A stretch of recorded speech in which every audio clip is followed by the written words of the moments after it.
Several years ago, I lived with my ex-boyfriend in a two-bedroom house. We had just moved in and were trying to make it feel like home. We turned the back bedroom into an office since there was only one bathroom, which you could only get to by going through that bedroom.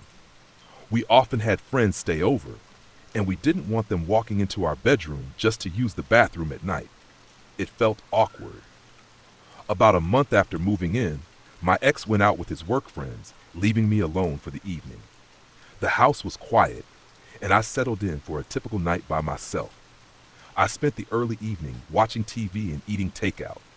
Occasionally, I heard odd sounds, like creaks and bumps, but whenever I focused on them, the sounds would stop. As it got later, I decided to go upstairs to use the computer. Our phone line still wasn't set up, and my pay-as-you-go phone had run out of credit, so I couldn't call anyone. I was sitting in the back bedroom with only a small table lamp on, casting a faint glow. I was focused on my laptop when I suddenly heard those strange noises again. At first, I heard a faint rattling noise that was so soft I had to concentrate to tell if I was really hearing it. I turned off my music to listen more carefully. I went into our bedroom to check the front door, but there was no one outside. Then I looked out the window in the back bedroom, but it was too dark to see anything clearly. We had a small yard with a high brick wall and a solid wooden gate, and there was no light back there. So I sat back down and turned the music back on. About 10 minutes later, I heard a creepy screeching sound, like metal rubbing on metal. It was very faint, as if whatever was making it was trying to be quiet. Now I was feeling scared. I went into our bedroom and grabbed a heavy iron rod we had found in the closet. I didn't turn on any lights because I didn't want to alert any potential intruder. I carefully went back into the office bedroom, closed the door quietly, and locked it. I even put a chair under the door handle to keep it shut. For about 20 minutes, nothing happened. I started to feel silly for getting so worked up, thinking it was just my first night alone in the house. But this time, I didn't turn the music back on. That was a good thing, because I started hearing whispers, like two men talking softly. It didn't sound like it was coming from inside the house. I had left the office bedroom window slightly open, and it seemed like the whispers were coming from outside. I went into the bathroom to see if I could get a better view of the alley behind the house. The office bedroom and the bathroom formed an L shape around the yard, with the bathroom sticking out farther. I climbed onto the ledge and carefully opened the bathroom window to try and see into the alley. I couldn't see anything, but the whispering grew louder and seemed to be coming from right behind my gate.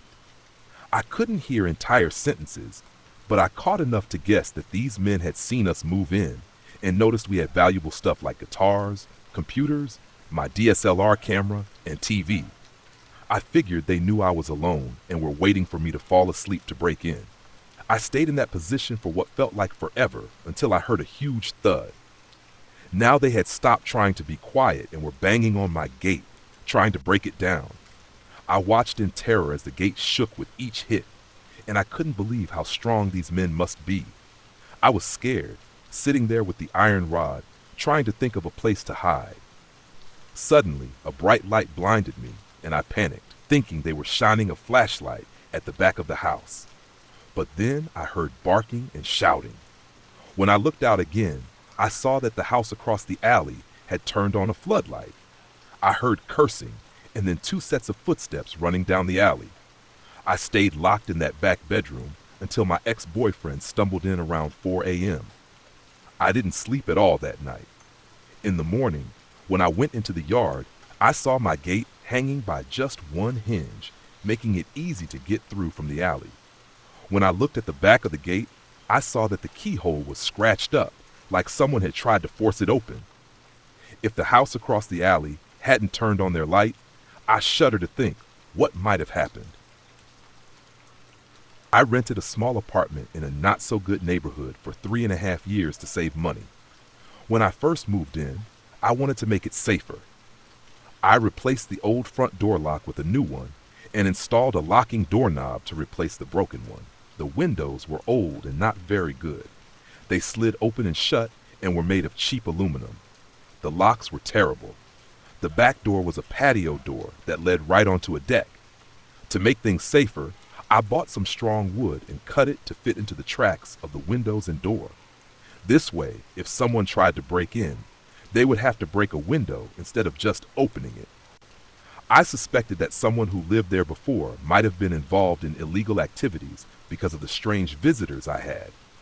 In the first 6 months, 4 times, confused people came to the door asking for someone named Sam. After some sketchy people came by, I made sure to double check that all the doors were locked all the time. Sometimes, though, I still forgot to lock the front door. Then one night, something really creepy happened when I forgot to lock it. I was cooking dinner on a dark evening and went to the bathroom. After washing my hands, I returned to the kitchen and saw a middle-aged man dressed in all black walking up the stairs from the entrance into my kitchen. I was startled and asked him, "Who are you?" He said he was there to fix a toilet. I was scared and thought I might be in danger, but I decided to talk to him for a moment instead of grabbing a kitchen knife to defend myself.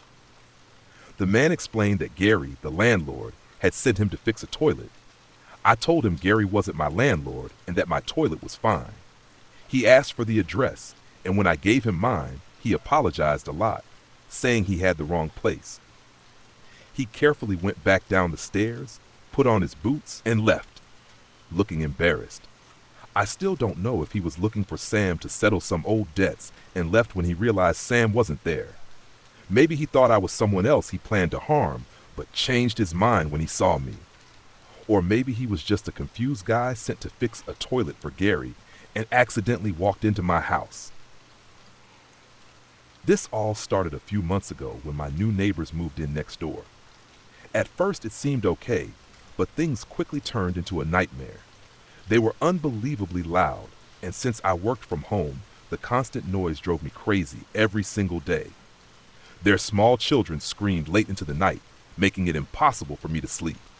Their dogs barked nonstop all day in the backyard, but I couldn't really blame the poor dogs because they were kept in cages most of the day. I don't like to confront people, so I just tried to get used to the noise. This went on for a couple of months until one night I heard an argument outside. It sounded serious, so it got my attention right away. Just to give you some background, my neighbors were a young couple with 2 small kids, and I hadn't really talked to them much, except for saying hello or good afternoon when we passed each other. The man had a white van that he must have used for work. When I heard the argument, he was standing in front of his van, arguing with an older man. A few days later, I noticed that the white van, which was always parked in front of their house, was gone. I also realized I couldn't hear the dogs barking or the kids crying at night anymore. Deep down, I felt happy about this. I was so grateful for the peace and quiet. I thought maybe they had gone on vacation for a few days, but as days turned into weeks, the usual noise didn't come back. The house next door remained silent. I couldn't see any movement or hear any sounds coming from there at all. It felt strange how quiet it had become, especially since all the windows in the fronts stayed open for days. I began to wonder if maybe the neighbors had had a fight with the landlord and suddenly decided to leave. Since I worked from home, I kept an eye out, but I never saw their van come back, or any moving vans for that matter. As time passed, I started hearing weird noises from their house. I live in a semi-detached house, so mine is connected to theirs. The walls between our houses aren't thick since it's an older building. One night, as I lay in bed trying to sleep, I heard a strange scratching noise coming from inside my wardrobe.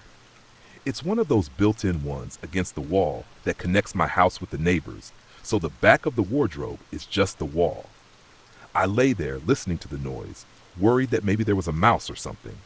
I sat up in bed, turned on the lamp, and went to the wardrobe, my heart racing. I really don't like creepy crawlies hiding in the house. I grabbed my phone, turned on the flashlight, and shone it inside the wardrobe. I checked every corner, but there was nothing there. I felt relieved, but then heard the scratching noise again. Startled, I jumped back, almost dropping my phone.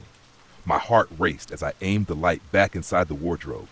The sound echoed in my ears, getting louder each moment, like something was clawing at the wall, desperate to get through. I had to cover my mouth to stop from screaming. What on earth was making that noise? It was too loud to just be a mouse. Panic started to rise in me as I wondered what was happening next door. Suddenly, the noise stopped. I stood there for 2 minutes, holding my breath, waiting to hear it again. But it was silent. That night I slept downstairs because I was too scared to hear that creepy scratching sound again. Over the following days, I kept hearing weird noises from next door, but the sounds seemed to wander around the house, making it hard to tell where they were coming from. Luckily, I never heard that scratching noise again, but sometimes I heard strange thumps or things moving next door. It was still really creepy. I thought maybe the neighbors were coming back now and then to take their stuff, but I hadn't seen them yet, and their kids and dogs were still quiet. One day, while I was working, I heard a strange creaking noise coming from the back of their house. I stopped what I was doing and listened. When I left the windows open, I could often hear the dogs moving around in their cages, and when they moved, the cages would creak. I sat there, listening carefully. I thought I heard dogs shuffling around in their cages, so I hurried upstairs and looked out the bedroom window. The cages were still empty. A shiver went down my back. This was just another weird thing on a long list of strange noises I kept hearing for weeks. The scariest thing happened a few days ago when I actually saw something. I had just come back from the supermarket, carrying my bags into the house, when I noticed that my neighbor's front door was slightly open. I looked at it for a moment, thinking maybe one of the neighbors would come out, but the house stayed quiet and nobody showed up. Thinking it was just another weird thing, I went back inside to put away my groceries. I brought the last bag into the kitchen and went back to lock my front door. Curious, I walked back outside and down my driveway, slowly making my way up the path to my neighbor's front door. In the few minutes it took me to bring my bags inside, the door had opened wider. I could almost see inside, and what I saw was really creepy. The door was halfway open, revealing their front hallway. Children's shoes and toys were scattered on the ground to the left of the door. A light was on, and I thought I saw the kitchen at the end of the hallway. "Hello?" I called out nervously. I pushed the front door open more, and a cold breeze blew past me. I jumped back in fright. At that moment, the door to the kitchen swung open, and I thought I saw a dark figure standing there. I quickly got out of there as fast as I could. It wasn't until I was back in my own house behind my locked door that I started to calm down. I sat on the floor, trying to catch my breath while all sorts of thoughts raced through my mind. As much as I love creepy stories, I get really scared when anything weird happens in my own home. While I sat there trying to calm down, I heard 3 clear knocks on the front door. I froze, not moving at all. A minute passed, then another, but there were no more knocks. I unlocked the door and looked outside, but there was nothing there. Even now, I still don't know what happened to my neighbors, and nobody on my street does either. They just vanished one day. I haven't seen that dark figure since, but I still hear strange noises sometimes. I just hope whatever is in that house stays there. I used to hang out with a girl I'll call Jane because she might get really angry if she knew what I was going to say. Jane had a tough life. Her family was pretty messed up, and her dad caused a lot of her problems. When he was finally gone from her life, she told me she went to his funeral just to find out where he was buried. A few days later, in the middle of the night, Jane called and asked me to take her to the cemetery to smash his gravestone. Even though I would never do something like that to anyone, I could understand why Jane wanted to do it. She didn't have a license, so I picked her up, and we drove to the cemetery. When I parked the car outside, she took a hammer and some grocery bags out of her purse. She said she wanted to smash the gravestone into small pieces, bag them up, and leave. We hurried to the grave. Jane knew exactly where it was, so it didn't take long, but I was really nervous about the whole thing. The cemetery felt creepy, and I felt like we shouldn't be there, like we were disturbing all the dead people by walking around at night. At first, Jane knelt by the fresh grave, whispering curses and crying from all the emotions she felt. Then suddenly, she started screaming and hitting the headstone. Her scream shocked me and gave me chills. I turned around to tell her to quiet down, but I could tell she wouldn't hear me. She was going wild, screaming and hitting the stone with all her might. Each time she hit it with the hammer, only a small piece broke off. I realized we would be there for a while if she kept going like this. She was making so much noise that I was scared someone nearby would hear us. I thought about how scary it would be for someone walking by the graveyard to hear Jane's screams. My instincts kicked in, and I started to worry about my own safety. Jane was completely out of control, focused on her anger, and I was alone with her in the dark, surrounded by dead people. I was worried that if I got too close, she might forget who I was and think I was her father's ghost.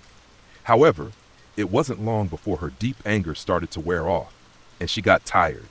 She stopped and looked at her progress.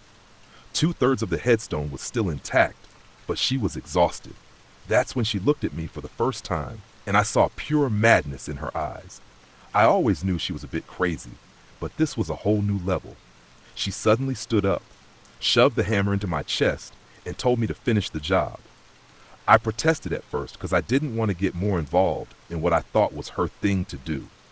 But as soon as I protested, she grabbed me by the ears and pulled my face close to hers. She screamed so loudly it nearly burst my eardrums. She demanded that I break the gravestone for her, or she'd use the hammer on me and bury my body next to her father's. Realizing I was in too deep to back out, I reluctantly agreed and decided to finish quickly. I was stronger than Jane, but I wasn't as reckless. What happened next made me sure I shouldn't have tried to fight her. As I started smashing the gravestone, I knew I had no choice. I managed to break off bigger pieces while Jane stood behind me, laughing like a total maniac. She cheered me on like a witch encouraging another witch at a human sacrifice. I tried to ignore her, but it was impossible. When I glanced over my shoulder, I saw she had pulled out a knife, which sent chills down my spine. Before I knew it, she knelt behind me, sat on my back, and whispered creepy stuff into my ears.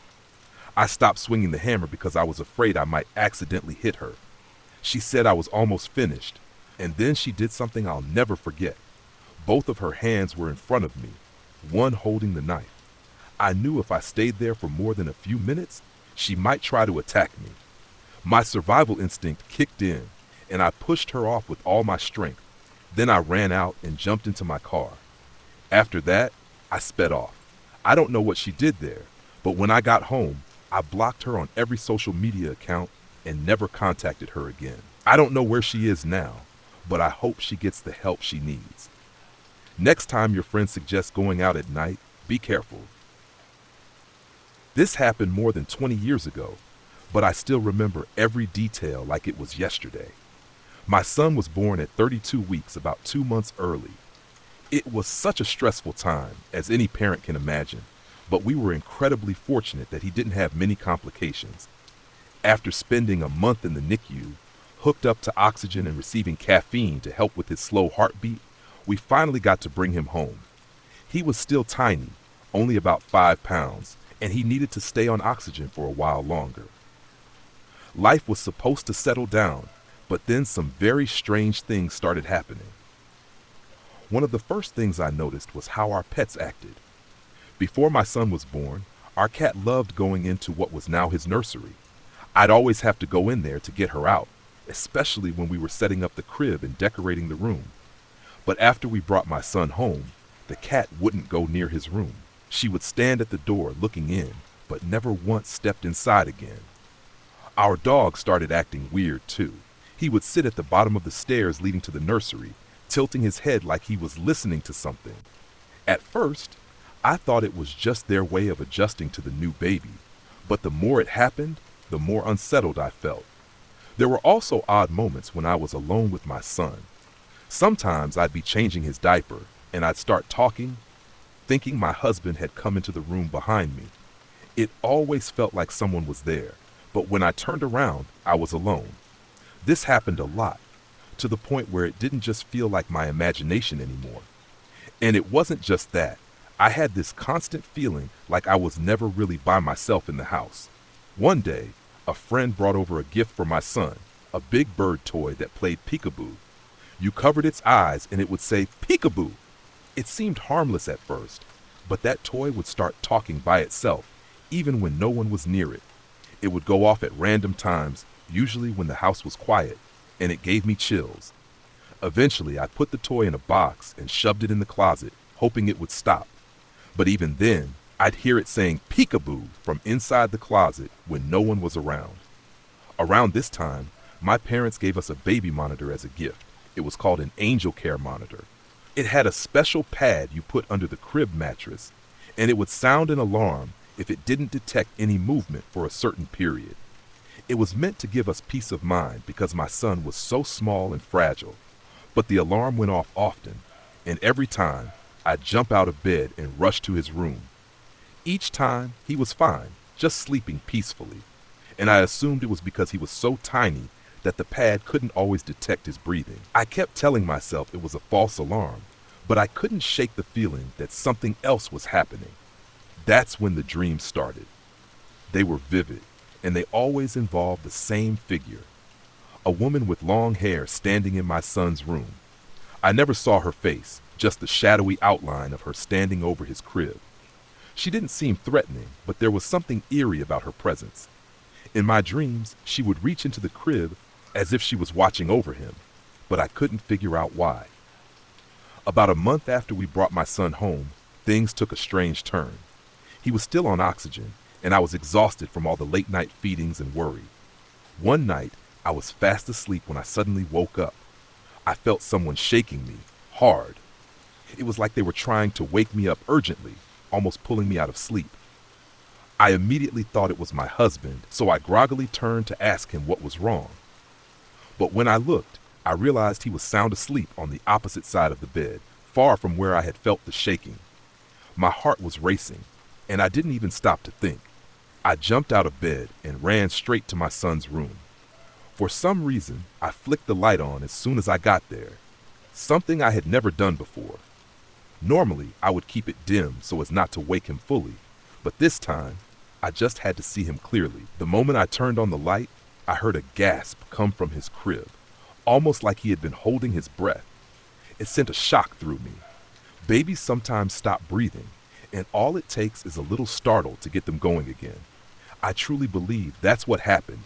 He had stopped breathing, and something woke me up just in time to save him.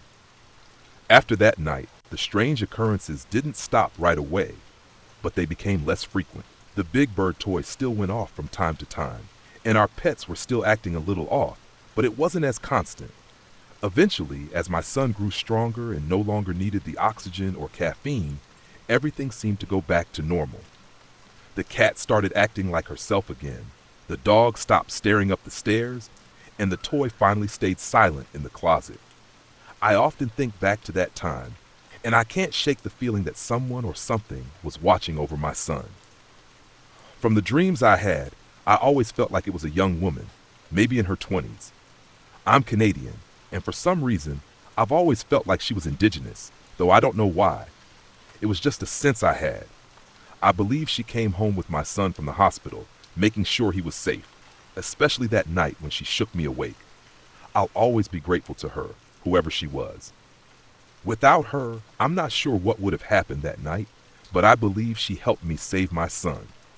It's a memory that will stay with me forever. I didn't understand how serious it was until I got older. One afternoon, my mom left me and my brother home alone. He was about 12 or 13, and I was just 9. I was sitting in the living room, watching him play Xbox with his headset on, chatting with his friends. Then, I heard a knock on the door in our carport. Without thinking, I ran to answer it. When I opened the door, I saw a man I had never seen before. The only thing between us was the screen door, which wasn't locked. He asked if my parents were home, and right away I felt scared. It was odd that he was knocking on the carport door instead of the front door. Our carport was empty, and my mom had taken our only car, so this man must have known my parents weren't home. I didn't know why I felt afraid, but I thought of my brother. He had always been my protector, the strongest person I knew. I managed to stutter, "No, but my big brother is here." Just then, as if by some miracle, my brother appeared out of nowhere. He reached over my shoulder and grabbed the door, pushing it shut. He stepped outside into the carport and closed the door behind him. The man then told my brother he was interested in buying an old swing set we had in the front yard. My brother told him he wasn't selling it and came back inside without saying a word to me. He put his headset back on and continued playing. I sat down and watched him, but that memory faded away over time. As I got older, I realized it was one of the scariest moments of my childhood. It wasn't just what happened that scared me, it was what could have happened. It's unsettling to think about how unaware we were. I can't help but imagine the man might have had a darker plan, maybe to lock me away and rob the house. Last year, something weird happened when my friend and I were working on our film project. We were looking for places to shoot, so we drove about an hour away to an old swinging bridge. It was a pretty typical bridge, around 400 feet long and 60 feet above the water. It was only meant for walking, no running or biking allowed. Next to it was a car bridge. We took a few pictures of the swinging bridge before walking to the other side, where there were train tracks and a neighborhood. About halfway across the bridge, we heard shouting from the car bridge. We looked over and saw a woman standing there, waving her arms as if she wanted our attention. She called out a name, but it wasn't ours. We told her we weren't who she was looking for, thinking that would be the end of it. But she just kept staring at us, looking more and more worried. We tried to ignore her, but then she started running across the bridge toward us. It was strange, but we just laughed it off and kept walking. When we finally reached the other side, we started filming near the train tracks. I know it was unsafe, but it was a common spot for the bridge trail. While we were filming a scene, I heard that same woman yelling again from behind us. She was on top of a hill in the neighborhood across the tracks, shouting the same thing. We yelled back that we didn't know her and weren't who she thought we were, but this time she started running toward us. Now we were scared because we didn't understand why she was so desperate to reach us. We quickly grabbed our stuff and headed back to the swinging bridge. Even though we knew we shouldn't run, we walked as fast as we could, making the bridge sway. It felt like our instincts were kicking in, telling us to either fight or run. By the time we were halfway across the bridge, the woman had caught up to the start of it. She was still yelling, but now her voice sounded angry. I turned around to see how far behind she was and noticed she had stopped at the beginning of the bridge. I also saw that she was holding something behind her back. We kept walking quickly across the bridge. When we got to the other side, we looked back and saw her still standing there, fiddling with something in her hands. My friend pulled out her phone and started recording her. As soon as the woman saw this, she turned around and walked away. We never figured out why she chased us or what she was holding. Sometimes I wonder if she needed help. It's strange that even after we told her several times we weren't the people she was looking for, she still followed us. About a week later, I had trouble sleeping because I couldn't stop thinking about what she might have wanted from us. This story happened a couple of years ago when I was living with my brother in an apartment we were renting together. It was February, and the rent was due by the 5th. We didn't want to be late, so my brother and I went to the bank to withdraw the money. The winter air was crisp as we walked home, and I couldn't help but notice how empty the neighborhood felt that day. After we got home, I left the apartment and went down to the rental office to pay the rent. I got the receipt and everything seemed fine. But as I was heading back to my apartment, that's when things got scary. I glanced across the street and saw a tall, skinny man with his pants hanging low on his waist. He was walking ahead of me. I didn't pay much attention, just like you would when you see someone from afar. But as soon as the guy noticed me looking, he started screaming angrily, "Hey, nobody's talking to you. Nobody's thinking about you." I was really surprised and shocked. Not wanting to engage with him, I pretended I didn't hear and kept walking, avoiding his direction. As I walked back to my apartment, the man kept shouting and seemed even angrier. Then he crossed the street and sat down on the steps of an apartment building right in my path. I could see him watching me, which made me feel even more uneasy. He was waiting for me to walk past him, completely silent, but I felt like he might start yelling or attack me at any moment. My heart was racing, and I couldn't stop worrying about what might happen. Would he try to grab me as I walked by?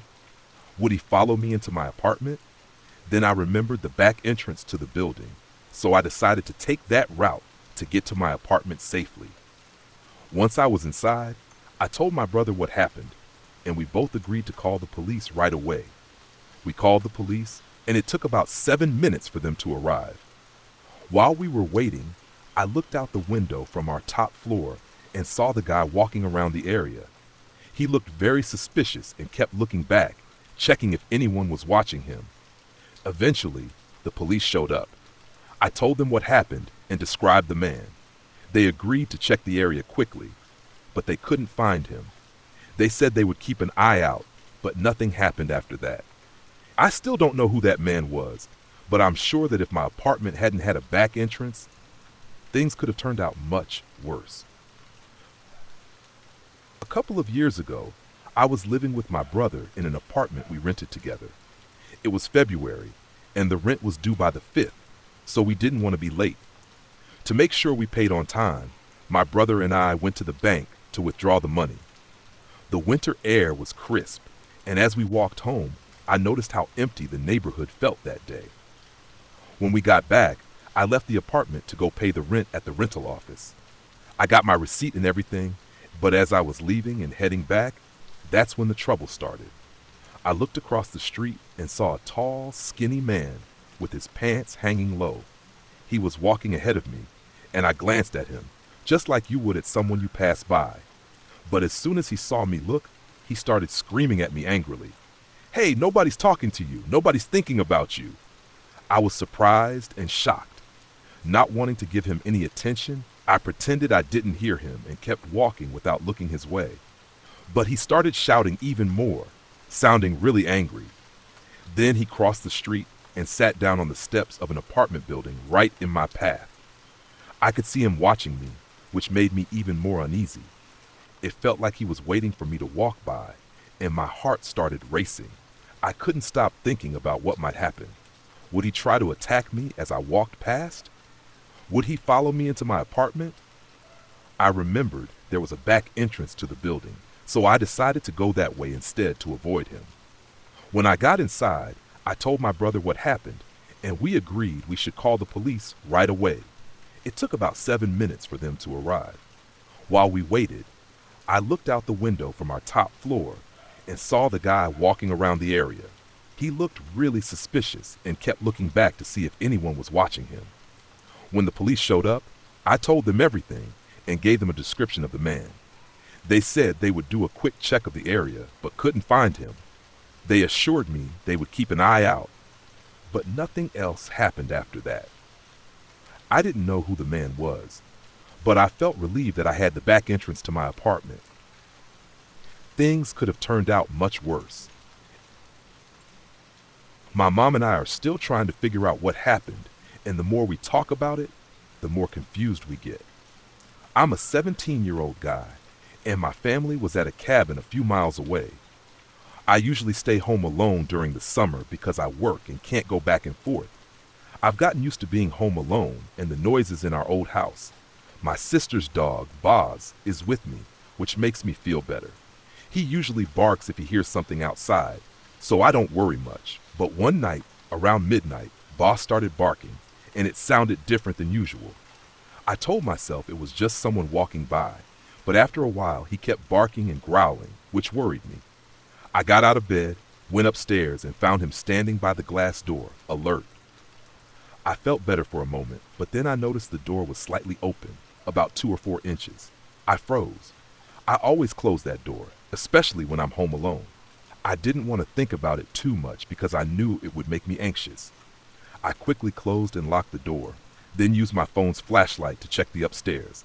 I looked in closets and around corners, hoping to calm myself down, but I didn't find anything. I went back downstairs to my room.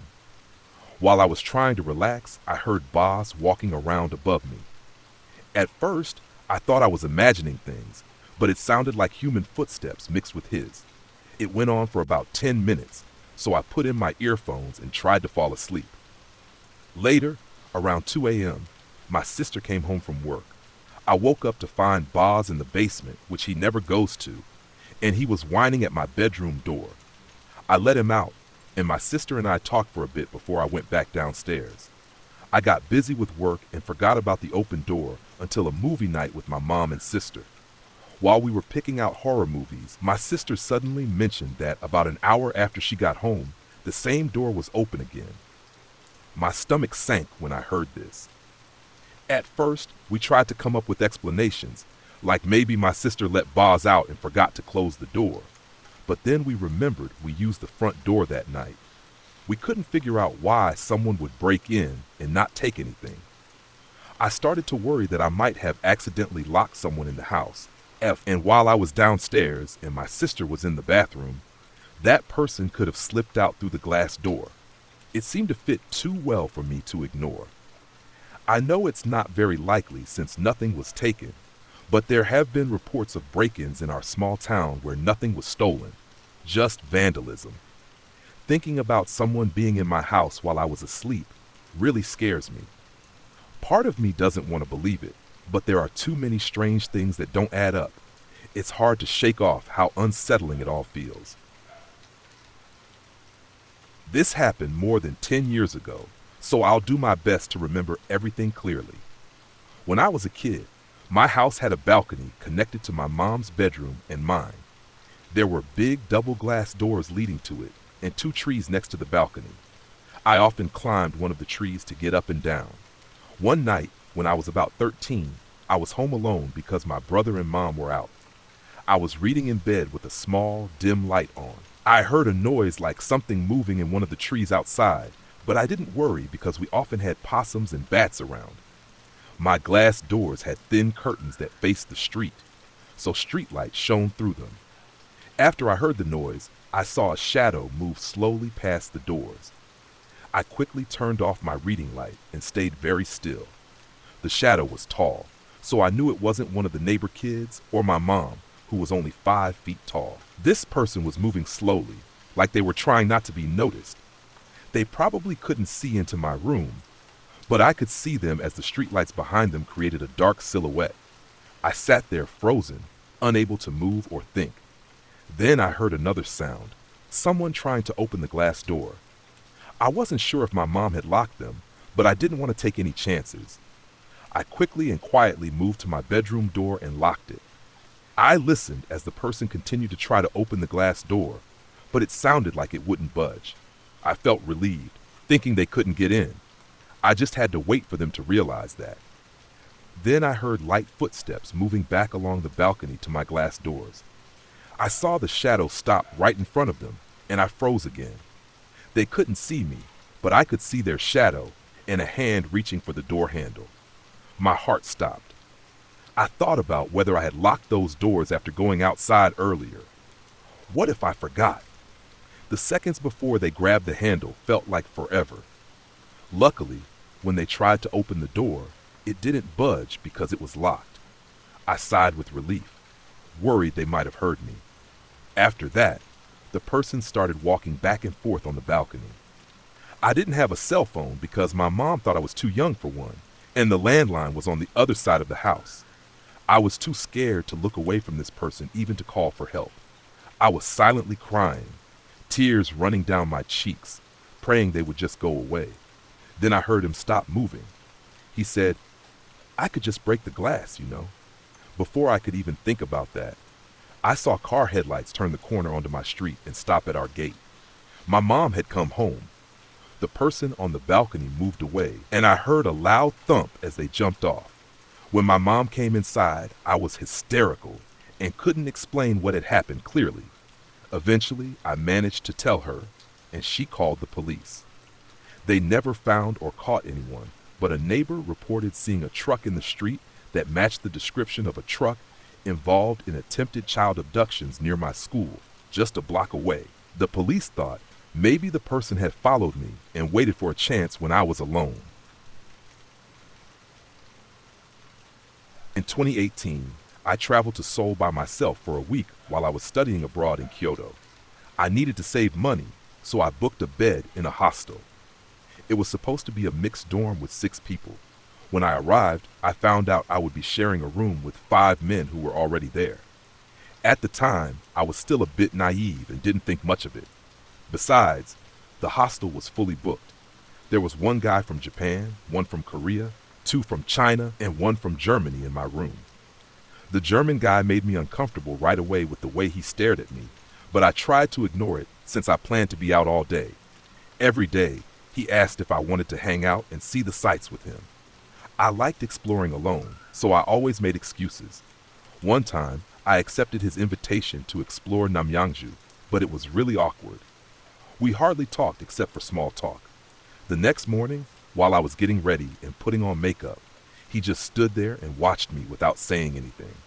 I got really annoyed and said, "Hey, can you stop staring at me? It's really creepy, you know?" He just shrugged and kept watching. The whole week, I felt weirded out, but tried my best to avoid him. The other guys in my dorm were actually nice. We even went out for dinner one night. But on my last day, I woke up too early and then fell back asleep. When I woke up again, he was sitting by my bed, touching my arm and shoulder. I sat up right away and asked what he was doing. Even though he was only touching my arm, I felt really disgusted.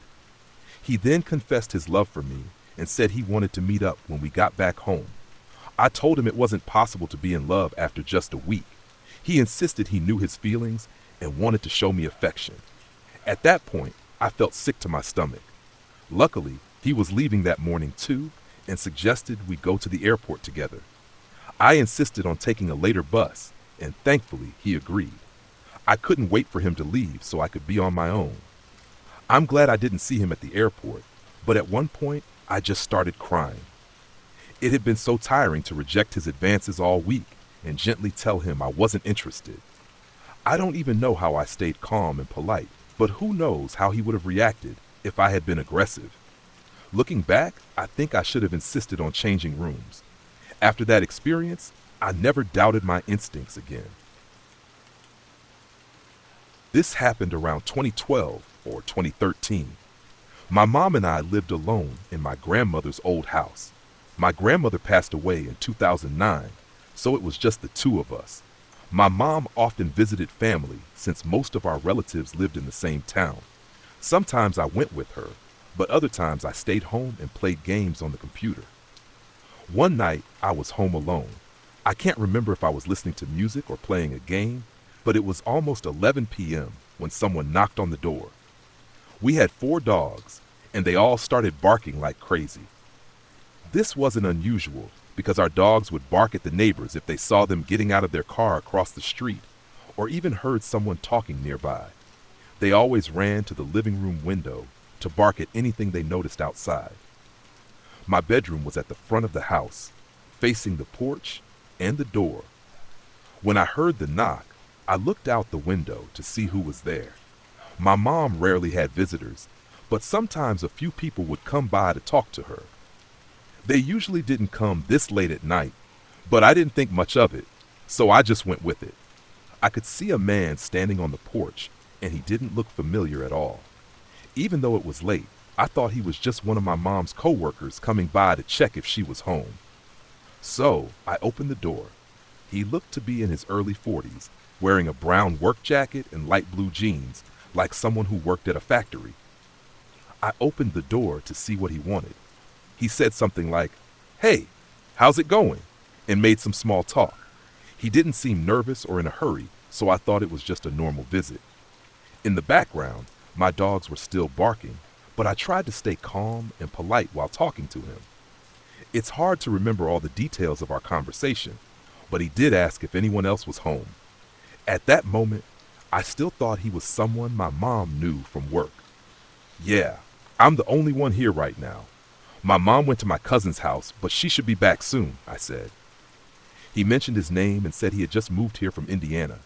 He said he was going around to each neighbor's house to say hi and introduce himself. I thought, that could get you in trouble.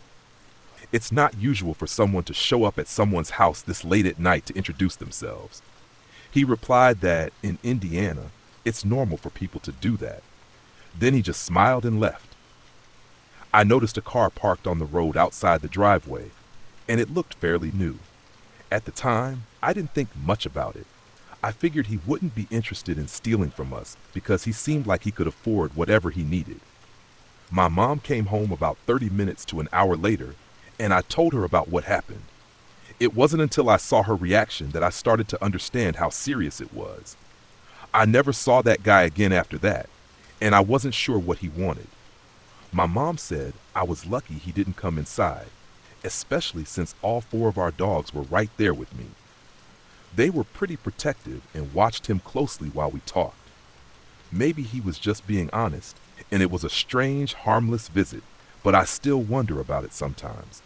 What was he really doing there? I'm a 21-year-old college student, and I've been babysitting since I was 14, so I've taken care of kids of all ages, from babies to preteens. When I was 15, I took babysitting classes at our youth center and a women's self-defense course. I babysit for one family at least once a month because they pay me more than most families do. They have a big house with internet, which is great because I can do my homework, and the kids are really well behaved. The parents usually go out once a month around 5 p.m. and come back a little after 2 a.m. They always offer me the guest bedroom to sleep in, but I prefer to stay awake and watch their satellite TV until they get home. The house is in a nice, quiet neighborhood, and they have an alarm system I can control with my phone, which becomes important later. I usually take the kids out for pizza at a place with an arcade. It tires them out, so they go to bed early.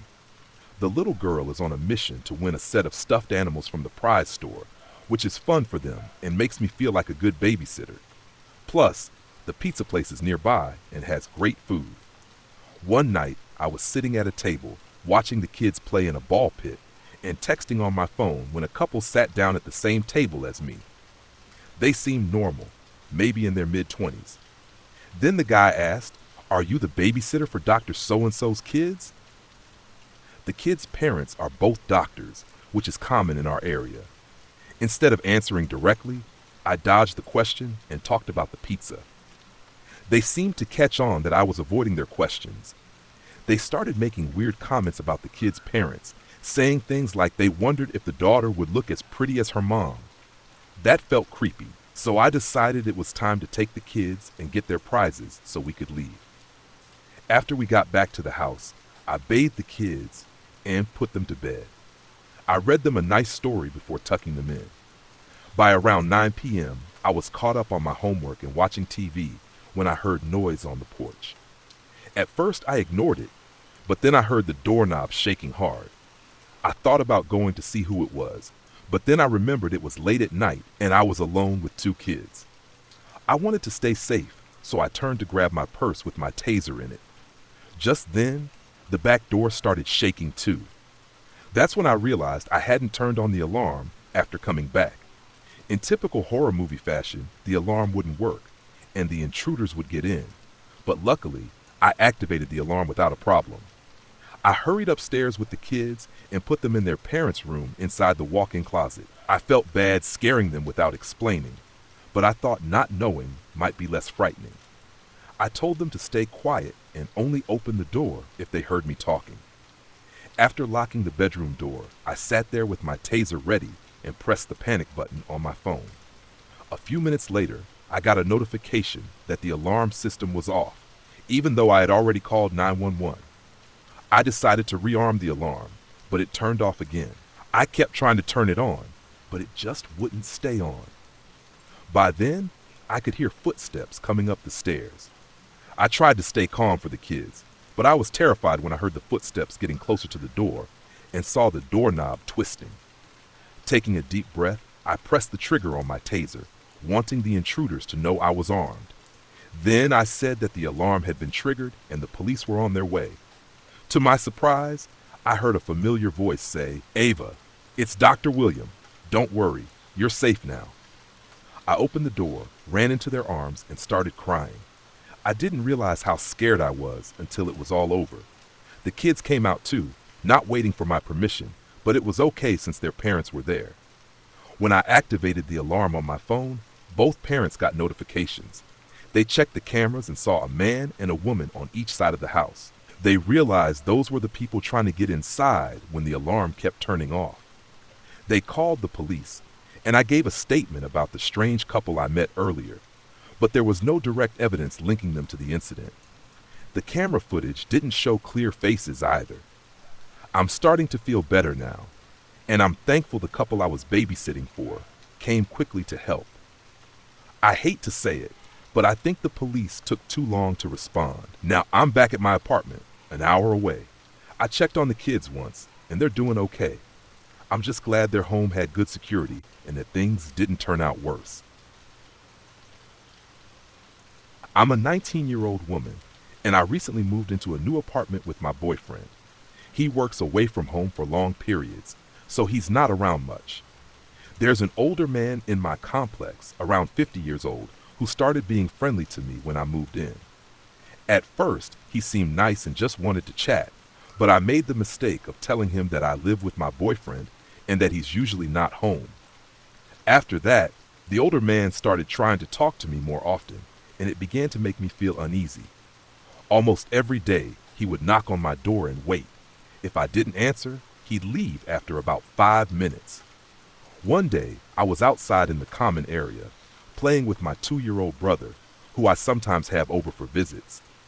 I saw the man coming my way, so I quickly picked up my brother. He started asking weird questions about him and even tried to grab him out of my arms. I held on tightly and pulled away when he reached for my brother. My brother started to cry, and I made an excuse that I had to go feed him. That was the last time I went near that man with my brother. A few days later, I heard a knock at my door and opened it without thinking. The man walked straight past me into my apartment without saying a word, just smiling. I asked if he was okay, and he said, "I'm good, just wanted to see what your place looks like inside." He started walking around, checking all my windows, and commented, "Oh, all your windows have bars on them except the bathroom."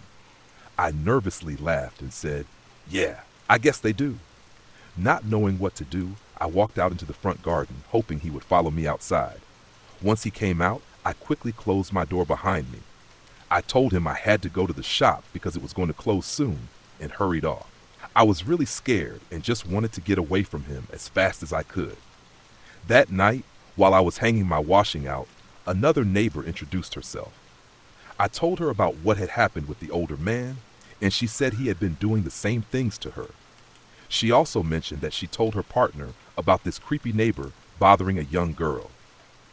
The next day, her partner decided to confront the older man about his behavior. After that, the man only knocked on my door one more time that I know of. Since then, I haven't heard or seen him around. But sometimes at night, I wake up feeling scared, thinking he might try something again. This New Year's was our 4-year anniversary. Usually, we don't do much, but this year, we wanted to make it special with a romantic trip. We were living in Seattle and decided to rent a cabin in a small snowy town for the weekend. After booking it, we started planning our getaway. The cabin was the last house on the road, and we had to drive down a small private road that ended in a circle. From the circle, there was a long uphill driveway leading to the cabin. When we arrived, it was snowy and beautiful. The cabin was on top of a garage, and we had to take stairs at the back of the property to get to the front door. Inside, we found a booklet with information about the cabin. It mentioned that a snowplow might come by during the snowy season to clear the driveway, which sounded fine to us. After unpacking, we realized that neither of our phones had service, but it wasn't a big deal since the booklet said there was a landline in the cabin. That night, we enjoyed playing board games by the fire and drinking wine. The next day, we planned to explore the town, and I had made a reservation for a nice dinner. We were out almost all day, only coming back briefly to change into nicer clothes for dinner. The food was delicious, and we couldn't wait to get back to the cabin for some champagne in the hot tub. While we were eating, the temperature dropped, and it started snowing for the first time that day, covering everything in a fresh layer of snow. We drove down the private road and reached the driveway. My boyfriend stopped the car, pointed ahead, and said he noticed new tire tracks. I looked at the driveway and hoped to ignore them, but they were clearly visible. Then we remembered that the snowplow might have come by.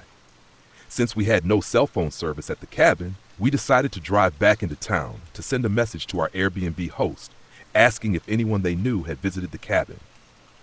We waited in town for a while, but didn't get a reply from our host. We could have called, but it was already past 10 p.m., and we didn't want to bother anyone. We thought we might be making a big deal out of nothing. I love true crime stories and creepy stuff, so maybe I was just scaring myself. Anyway, we decided to go back to the cabin.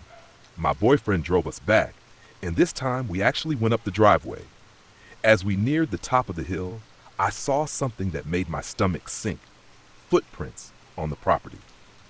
We backed down the driveway to take a closer look. It seemed like someone had driven up the driveway, then gotten out of the car and walked around the property. Since we had also driven over the tracks, it was hard to tell where the footprints ended. The property was big, with lots of trees and bushes, so the footprints could lead anywhere. When we saw them, we decided to call the police. We thought it was better to be safe than sorry. We drove back down the road until we found cell phone service and called the police. While we waited for them, a policeman arrived, and we went with him onto the property. The officer looked around and found that no one was there. We were shaken and embarrassed by the misunderstanding. We thanked the officer as he walked away, but neither of us wanted to sit in the hot tub in the dark woods, so we locked up the cabin and watched a movie without champagne. We were both tired from the day and fell asleep quickly. At 3 a.m., we woke up on the couch with the TV still on and all the lights on, too. We laughed about how the night didn't go as we had planned. While my boyfriend went to brush his teeth, we heard a noise. It was a mechanical sound that lasted just a few seconds. We looked at each other and stopped moving. It was the garage door. There aren't many reasons someone would need to open the garage door at 3 a.m. Since we woke up with all the lights on and the cabin had plenty of windows, we understood that if someone was outside, they could see us and knew we were there. I quickly grabbed the landline and dialed 911. We stayed low in the cabin, hoping the police would come soon. We knew the person who made those footprints was still on the property, and now they were making noise. While I was on the phone with the operator, we heard a loud bang on our balcony, like something had been thrown onto it. I was really scared, but then the operator said the police were close by. Suddenly, we saw police lights and watched them search the area. Before long, there was a knock on the door. 2 policemen stood there. One stayed in front while the other hung back, kicking at the snow and examining the ground. I noticed the officer in the back right away. The officer who had checked the property first told us that not only was the garage door closed, but it was also locked.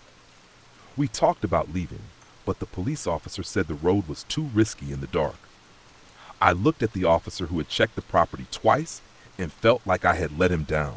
My boyfriend and I went back inside, locked all the doors again, and tried to go to sleep. In the morning, as we were getting ready to leave, even though we made it through the night, I didn't feel comfortable staying in the cabin anymore. While we were packing, we heard the same noise we heard at 3 a.m.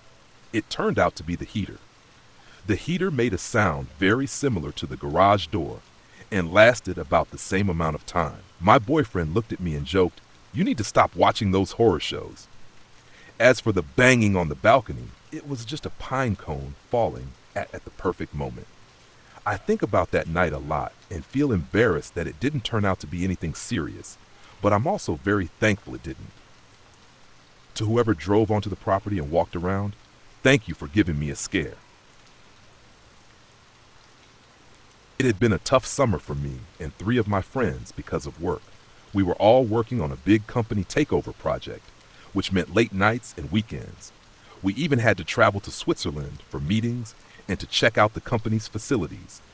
Because of this project, we couldn't take any holidays until it was finished.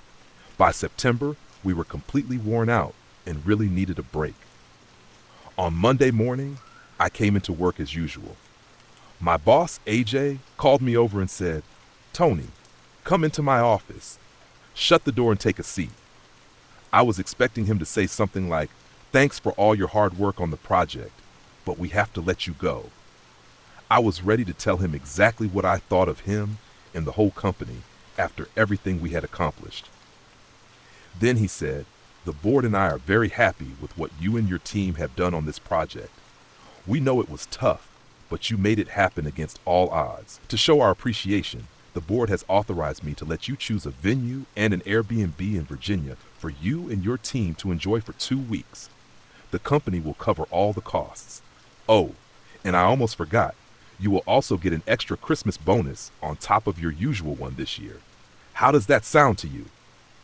I was speechless. What I thought was going to happen was completely wrong, and I had no idea they had planned this. I said, "That's amazing," and thanked him. I was still shocked as I walked back to my desk. After 10 minutes of staring at my computer screen, I stood up and looked over the cubicle wall. "Zach, William, Riley, meeting in my room in 10 minutes. Don't be late, gentlemen." Zach asked me what the meeting was about, and I smiled. "I'm afraid that's classified." He looked puzzled.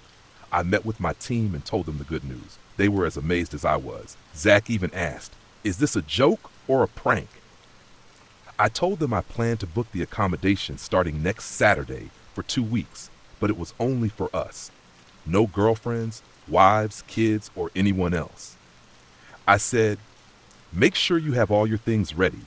We'll meet here at the office at 12 p.m. sharp in the parking lot, and I'll tell you what I have booked and where." Saturday morning came quickly. I picked up William on the way because his car wasn't working well, and he didn't want to risk it. When we got there, Zach was already with Riley. I gave Zach the location code for his GPS and said, "It should take us about 4 hours to get there." We made one stop at a diner for refreshments and then set off again. About 10 minutes before we reached our destination, we stopped at a supermarket to pick up some supplies. I took the chance to tell them that we would be staying inside the Blue Ridge Parkway National Park. It was a 2-week vacation surrounded by nature.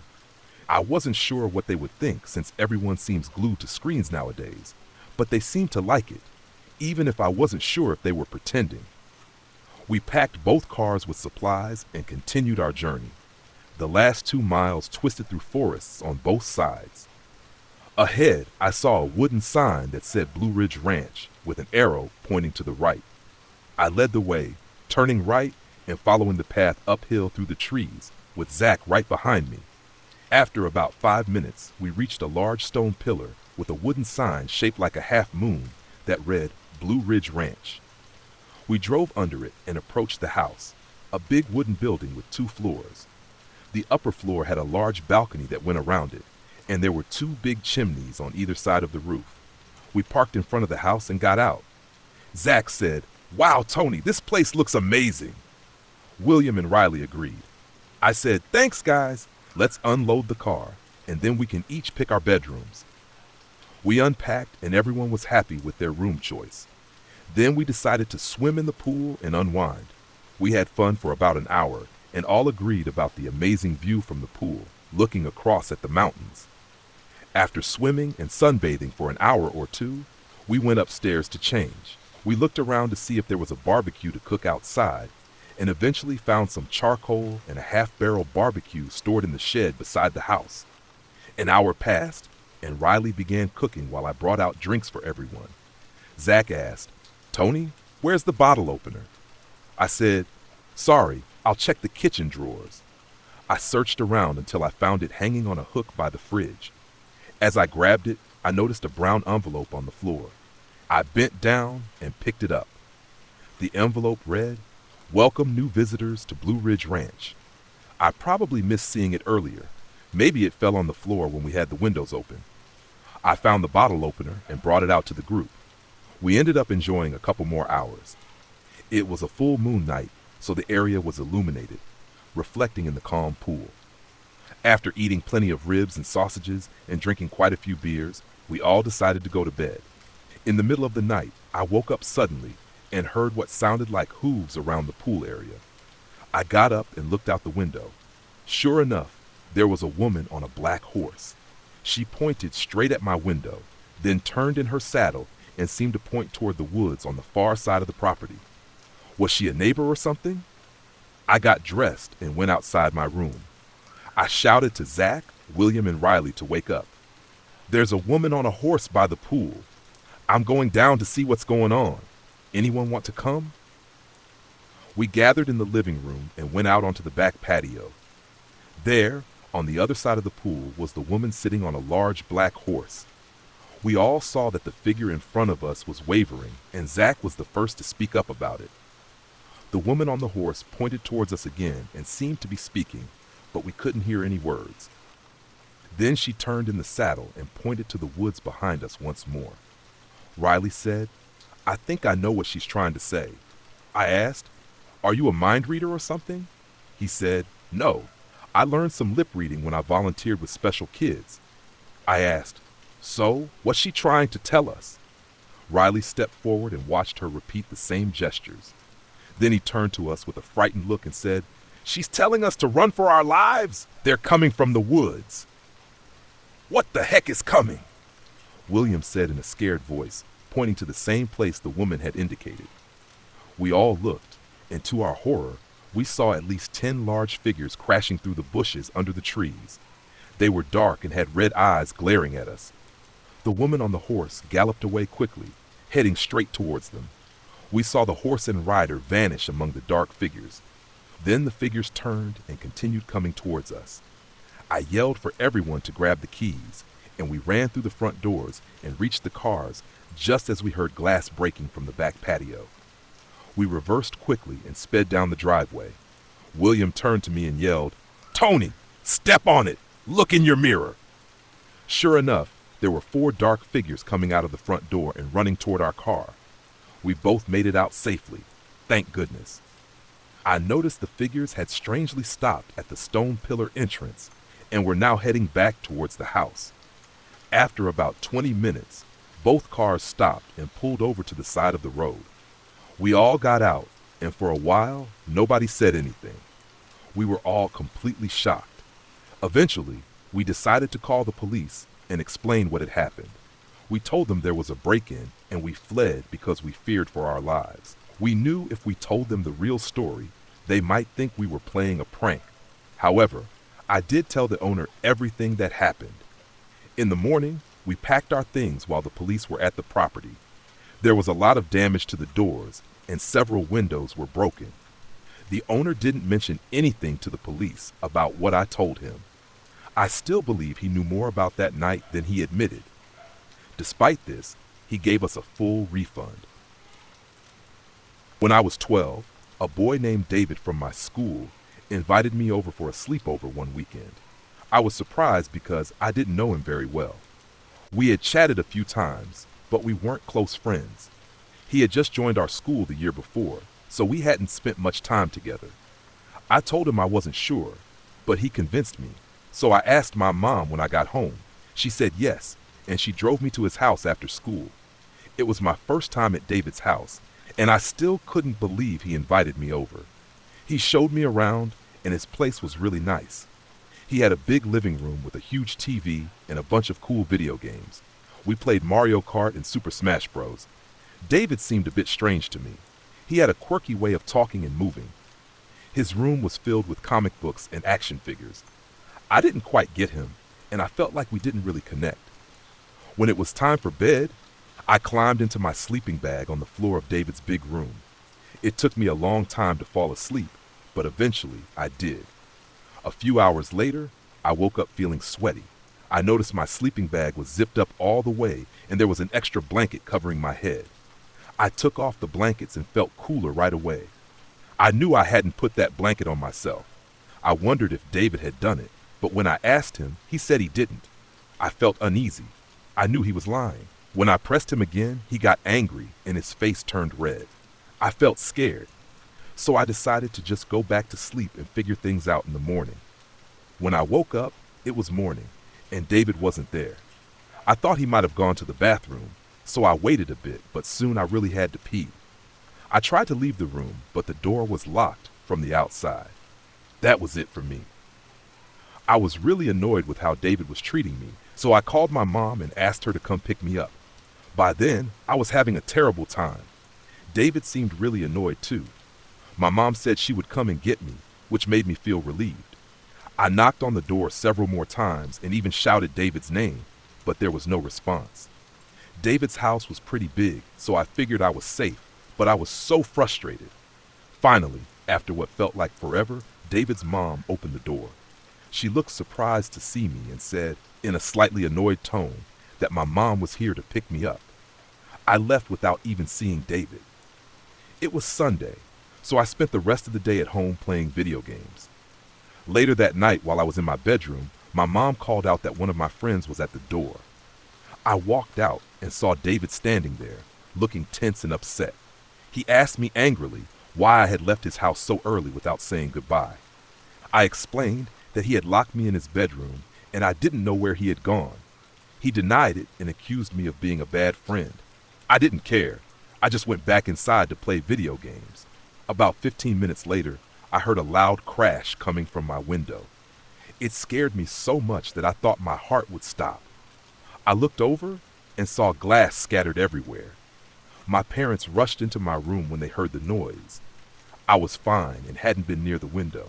They hurried to check outside and saw David running away down the street. My parents called his parents, and I could hear them arguing for a while before they hung up. I'm not sure what happened to David after that, but I never saw him at school again.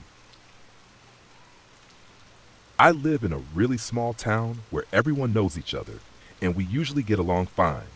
We're just a small dot on the map of our state, almost like outcasts that hardly anyone notices. I really like living here because the people are nice and always willing to help. At least, that's what I used to think.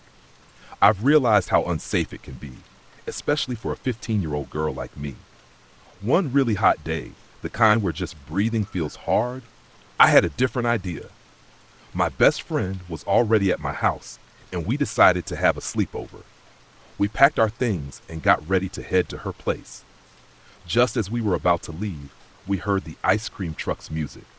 I smiled at my friend and said we could get free ice cream because the owners were friends with my family.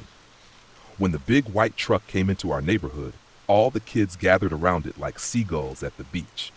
They had their coins ready, making a tinkling sound. I waited for the excited kids in front of me to get their ice cream first. I checked the menu and asked my friend what she wanted. We both made our choices, but when I looked up to order, I realized the man in the truck was a total stranger. I stared at him in shock with my mouth open and asked where the usual guy and his son were. He replied that they went on vacation and he was in charge now. "So what do you want, pretty girl?" he said with a creepy smile. I didn't want to talk much to him, but I also didn't want to be rude. The man looked to be in his 30s, very tan, and hadn't shaved in a few days. He wore a dirty white tank top, and I couldn't see his pants. "Oh, I just wanted to say hello," I said, then turned away. My friend was behind me, and she asked what was the matter. I told her the man selling ice cream wasn't the usual guy, and that he seemed really creepy. My gut feeling told me he might be dangerous, and I've always trusted my instincts. We kept walking, chatting about random stuff to pass the time. Soon, I heard the ice cream truck song coming from down the road.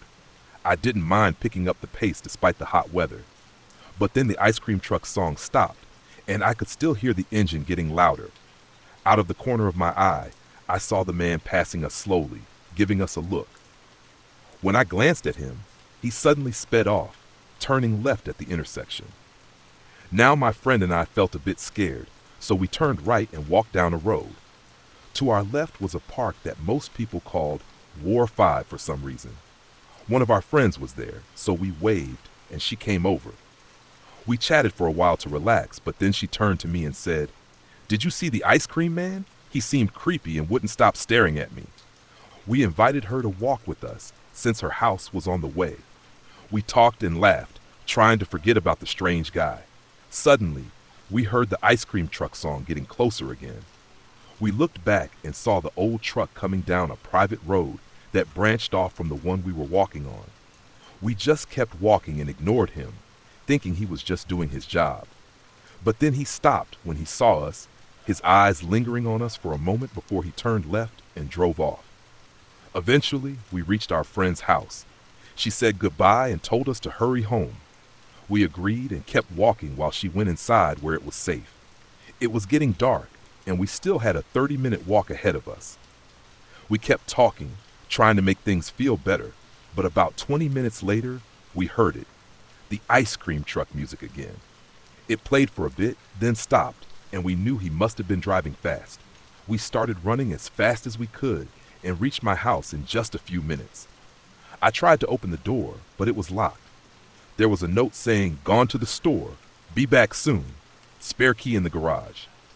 My friend ripped the note off, and we ran out back, trying to get away from the lights of the ice cream truck creeping by. It stopped right outside my house. The big white door opened, and the man got out. He walked up to the door and knocked. When nobody answered, he tried to open the door. He grunted in frustration and then kicked it before going around to the back. We hid under the porch, crouching down to stay out of sight.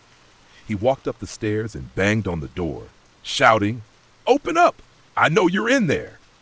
We stayed quiet, and I peeked through the cracks in the boards. I saw he was holding a shotgun and, believe it or not, he aimed it at the door and shot the lock. He opened the door and went in.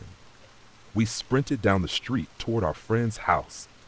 I heard the man yelling, and then I heard the shotgun again. I prayed to God he wasn't aiming at us. If he was, he must have missed. My heart was pounding faster than ever, and we just kept running to a nearby neighbor's house. We explained what happened, still out of breath and scared. They called the police and locked the doors. We saw the cops drive by and stop once to check on us and make sure we were safe. About an hour later, they returned and said they found a shotgun but couldn't find the man or his truck. My friend's mom came home and apologized for leaving the house. This happened last year, and now I'm 16. The man whose ice cream truck was stolen never got it back, and the creepy guy was never found. When I turned 8, my mom threw a party for me and invited her friend, who brought her kids, Sally, Billy, and Lily. After the party, we all gathered in the living room to watch a horror movie. I got a little bored, so I suggested we play hide and seek. Surprisingly, everyone else seemed bored too, so they agreed. We decided to use rock, paper, scissors to pick who would be the seeker, and my oldest brother, Charlie, was chosen. He went down the hall to the bathroom to count. Let me explain the layout of our house. When you walk in the front door, the stairs are on your left. If you climb those stairs, you'll see a hallway. To the right is Justin's room where we were watching the movie. If you go straight, you reach my sister Charlene's room. If you turn left at the stairs, you'll find my room on the right and my mom's room on the left. At the end of the hall, there are 3 doors and another set of stairs. The linen closet is straight ahead. While Charlie counted in the bathroom, the rest of us scattered to hide. I ran downstairs and thought hiding behind the couch would be smart. One of my uncle's friends, Scott, was sleeping on the couch, but we didn't mind him. I remember seeing Lily come downstairs looking for a hiding spot. For some reason, she decided to hide with me behind the couch. I thought it was a clever idea, especially since we were playing in the dark. Charlie found everyone quickly, but Lily and I stayed hidden. Suddenly, Scott erupted into laughter and pointed at the ceiling. I think Lily noticed because she put her hand on my shoulder and said, "Don't worry, my friend. You will be fine. I'm with you." Her voice sounded strange, like it was far away. I turned to ask what was wrong with her voice, but then I looked at her hand and noticed it looked unusually bony and pale. When I glanced up to see her face, I was horrified. It didn't look like Lily at all. Its eyes, ears, and mouth were huge and seemed out of place on its small, weird face. I let out a scream so loud I thought it echoed through the whole house. Without thinking, I jumped over the couch, desperate to escape whatever that terrifying thing was. Charlie must have heard me because he rushed into the room just as I was sprinting upstairs. The scary thing chased me until I ran into Justin's room and slammed the door shut. Everyone came back, and I told them what I saw, but according to Lily, she hadn't even gone into the living room during that round. She said she was hiding under the dining room table with Charlene. Then Justin started to panic and told everyone to look at my back. I turned around and saw a lot of red on my shirt. Charlie lifted my shirt and found 4 big scratch marks on my back. It was strange because I didn't feel them at first, but then it started to hurt a lot, and I began to cry. Charlene asked if I still wanted to play, but I was too scared. I told them to go ahead without me. Justin offered to stay with me so I wouldn't be scared. He was about to take me to the bathroom to clean my cuts, but then he stopped outside the bedroom door. By then, everyone had found hiding spots. When Justin said someone was peeking out of Charlie's bedroom, it felt weird. I walked into the hallway and saw a head ducking back into the room. The head was completely white, almost glowing. The hallway light was on, so we could see it better. According to my brother, it had no facial features. When I saw it, I screamed again and ran back into the room. Everyone rushed in and asked what happened. Justin told them and asked Charlie if it could have been him, but Charlie said he hadn't been in his room. We all decided to stay in one room for the night and keep watching movies until we fell asleep. The only time we left was when my sister took me to the bathroom to clean the blood off my back. It was tough to sleep that night because my scratches hurt so much, but eventually I managed to doze off. The next morning, my sister took me back to the bathroom to check if my cuts were still bleeding. They weren't. In fact, they had completely disappeared. I'm so grateful I no longer live in that house. I moved out before starting 5th grade, and thankfully, the house is now empty. I never figured out what that thing was, and honestly, I'm not sure I want to know. I've known Jack for what feels like forever. We've been best friends since we were kids. Over the years, we've had countless sleepovers at each other's houses, sometimes because my parents were away, sometimes because Jack needed help with school, or just because we wanted to hang out. Jack's family moved into their house after his grandmother passed away a few years ago. It's a pretty big one-story house with lots of rooms. When you walk in the front door, there's a long hallway, about 20 to 25 feet long. At the end of the hallway on the left side is a room we call the den. It's a big living room connected to a dining area and kitchen. On the right side of the hallway, there's a door leading to a guest room, but now it's just used for storage. Jack has lived in that house for a long time and has told me about some strange things he's seen and felt there, like feeling watched and hearing weird noises. I remember one time when we were at Jack's mom's office across the street. It was a busy day, but I really needed to use the bathroom, so I asked Jack's mom if I could go. She kindly handed me the keys to their house, which was just across the street. I have to admit I was a nervous kid, easily scared by things, so I wasn't happy about going alone. As far as I can remember, I was using the bathroom when suddenly the fan turned on by itself. I hurried to finish and got out of there as fast as I could. A few years later, in 2014, I started going to Jack's house a lot, mostly hoping to see more strange things happen. From that year until late 2015, I saw enough weird stuff to make me hesitate about going back. In mid-2014, when we were 12, Jack and I were into doing silly things. We would stay up late, even after his mom told us to go to bed. We usually slept in the den because the recliners were more comfortable than any of the beds. Our routine was pretty much the same. Jack would fall asleep, and I'd stay restless all night until I finally passed out. The recliners were against the wall, so I could see the rest of the den and the dining area. When everything was pitch black, it was easy to feel scared, especially with the kitchen leading to another room full of creepy old dolls used for storage. One night, while trying to fall asleep, I felt a slight breeze and a cold gust of air. I pulled the blankets over me, thinking it was just a draft. But then, I saw something move out of the corner of my eye and heard a faint whisper right next to me. I didn't sleep much that night, and these things kept happening. I started to get used to it, but one night really scared both Jack and me.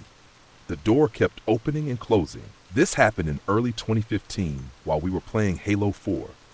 We went to the kitchen for sodas and closed the door behind us. When we came back, the door was wide open. We didn't think much of it and kept playing on his Xbox 360 for a few more hours. Eventually, it got late and we decided to go to bed. Jack's bed was pretty big, so we slept at different ends. About 30 minutes later, Jack was already asleep. Just as I was about to drift off, I heard a faint creaking noise. I looked up and saw his door wide open again. I didn't like being able to see down the dark hallway, so I got up to close the door. But about 10 minutes later, I heard the door open again. By then, I was really scared. For the rest of the night, all I could hear was that door creaking back and forth. No surprise, I called my mom to pick me up early the next morning. I wasn't risking anything else. From my experiences, I learned not to mess with the paranormal. Even if you're curious, it can give you nightmares for years. I figured this out, and I hope you do too. My older sibling and I were home alone in our small town in Ohio, which had fewer people than my mom's graduating class from the city we came from. My sibling was grounded, and both the house phone and their phone were locked in my dad's gun safe, so we couldn't call anyone. I couldn't remember why my sibling was grounded. It was something silly and not important. Our grandparents lived down the street, and they had built a small house for our great-grandmother on their property so she could be independent but still close by.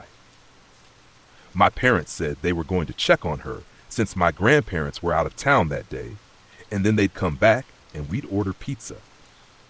That sounded great to both of us, me at 7 and my sibling around 14 or 15. We played video games for a while, but started to get hungry and wondered when our parents would be back. After about 2 hours, I heard a knock on the door. Excited for the food, I went downstairs with my sibling following me after saving the game. When I looked through the large window in the door, I saw a very tall, lean white guy with short black hair and scruffy facial hair. He looked to be around 24 or 25 years old, which was strange because everyone in this small town knew each other, and I had no clue who he was. I held up my finger like 1 second and closed the curtain. My sibling was staring at the door, clearly shocked, since they had seen him too. In seconds, the knocking turned to pounding, and then he started shaking and rattling the doorknob. We were terrified and had no way to call our parents, so my sibling grabbed my hand and pulled me into the kitchen. They grabbed a kitchen knife, but I remember it breaking in their hand, and they grabbed another one. We hid in the laundry room, holding each other while we listened to the banging. After what felt like hours, about 5 minutes, the front door finally opened. My sibling had always been ready to protect me, and they were prepared to jump up with their kitchen knife if the guy got in.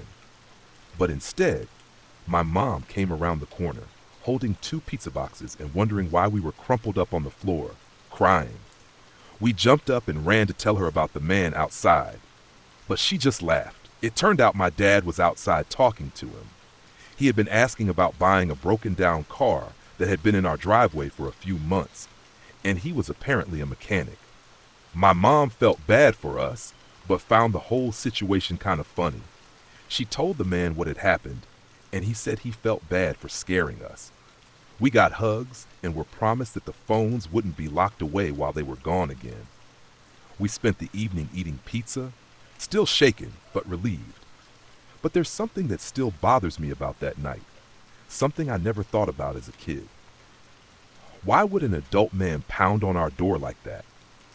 Why would he shake the handle and try so hard to get into a house where either the parents weren't home or the youngest child had just held up a finger like 1 second? Why was he asking about a car that didn't even have a for sale sign on it so late at night, around 9 or 10 p.m.? Now that I'm an adult, I can't shake the feeling that I might have been in danger that night, even if my parents brushed it off. That's not how adults act. I can't help but wonder what might have happened if my parents hadn't come home when they did. When I was 22, my uncle showed up at my small 1-bedroom bungalow. Every time one of my 4 uncles visited, my heart sank. BV was the most messed up of them all, and I had a complicated relationship with him. He was a criminal like the others and hung out with some really shady people. That wasn't surprising, though. None of the rest of my family broke the law. My grandfather was a soldier who worked hard for his family, and my grandmother raised 9 kids while having responsible jobs in London. All 5 of their daughters had their struggles, but they managed to support themselves and their kids, raising us to be good people with strong morals. Back to BV. He looked paranoid, jittery, and on edge when he arrived. I called my mom to come over. I told BV he could stay the weekend, but he had to follow 2 rules. No stolen goods and no drugs. He agreed, though a bit reluctantly, and settled in. My mom decided to stay too, just in case things went south. And they did. The next day was Friday, and I had the day off work. BV left early, and I was just tidying up my place. While cleaning around a huge pot plant, I found a large bag of suspicious white powder, some nasty-looking weapons, and several nice pieces of jewelry stuffed inside it. I was really annoyed, but after showing my mom, I decided to leave the stuff there for now and think about what to do. When BV came back, I asked him about the items. As usual, he lied, saying he had done a job for an old friend and that was his payment. I told him straight up that I didn't believe him and that I wanted him and his stuff out first thing in the morning. The next day, my mom and I woke up to find BV was gone. I checked to see if the stuff was still there, and it was. My mom had to work that morning, but she promised she'd be back right away. I settled down for a quiet morning. Around 11 a.m., there was a loud knock at the door, followed by someone messing with the buzzer. Since I use a wheelchair, it took me a bit to get to the door, and I got more annoyed with the noise. When I finally opened it, I came face to face with three of the meanest looking guys I had ever seen. They looked shocked when they saw me because I was small and skinny, looking more like I was 14 than 22. "Hello, can I help you?" I asked. The middle guy, the nastiest one, said, "We're looking for BV, sweetheart. Is he around?" One of the others added, "He said he was staying with a girl, my name." I felt scared inside, but my anger took over, making me braver. "No, he's not here. He's gone, and he won't be back. I'm his niece." The three thugs looked really uncomfortable and shuffled around, glancing at each other. "Well," I pressed, "he has something of ours. Do you know where it could be?" the middle guy asked. "Yeah, I'll get it for you. Wait there," I told them, then shut the door. I heard one of them say, "That's low even for BV. You see her? She's a kid in a wheelchair."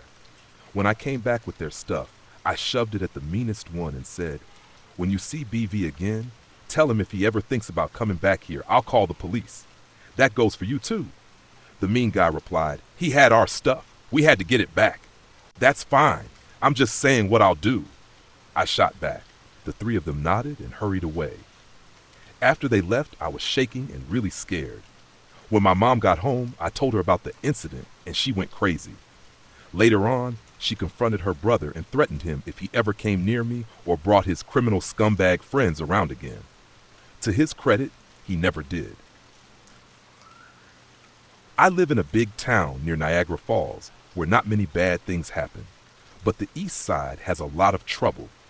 I know because I used to live there, and it wasn't good at all. So my family and I moved to a nice place in the suburbs on the west side. One summer day, something happened that I'll never forget. I was home alone, doing some chores outside, like my parents told me to do the night before. I was almost done cutting the grass when a man walked onto my driveway. I looked at him, confused, because people don't usually just walk onto our property. I asked him if he needed anything, but he didn't say a word. After a few seconds, he just turned around and ran away. It felt a little strange, but I shrugged it off and went back inside. Later that night, I went to the store at the end of my street. When I walked in, I saw the same man again. I told him I had to go, but he just stood in my way, blocking my path. "Are your parents home?" he asked with a grin. I said yes, and then he just stared at me. Luckily, the cashier came over and told him not to block the exit, so I rushed out of there with my heart racing. What kind of adult asks a kid if their parents are home? It felt really odd. I hurried home, feeling anxious. After a while, I got tired and wanted to take a nap. I fell asleep quickly, forgetting about the weird encounter at the store. But soon I woke up to loud banging on my door. I checked the clock. It was 1:30 in the morning. I looked out the window but didn't see anyone. I thought maybe it was a friend or neighbor who needed help, so I ran downstairs and turned on the backyard light. That was a big mistake. It was the same man from the store. I jumped back and screamed loudly. He smashed his elbow into the door, and it popped open. I tried to call 911, but my phone was dead. I felt so stupid for not keeping it charged. I yelled at him that I was calling the police, but he probably didn't care. He started pushing the door, slowly breaking it. I was crying and ran upstairs, terrified.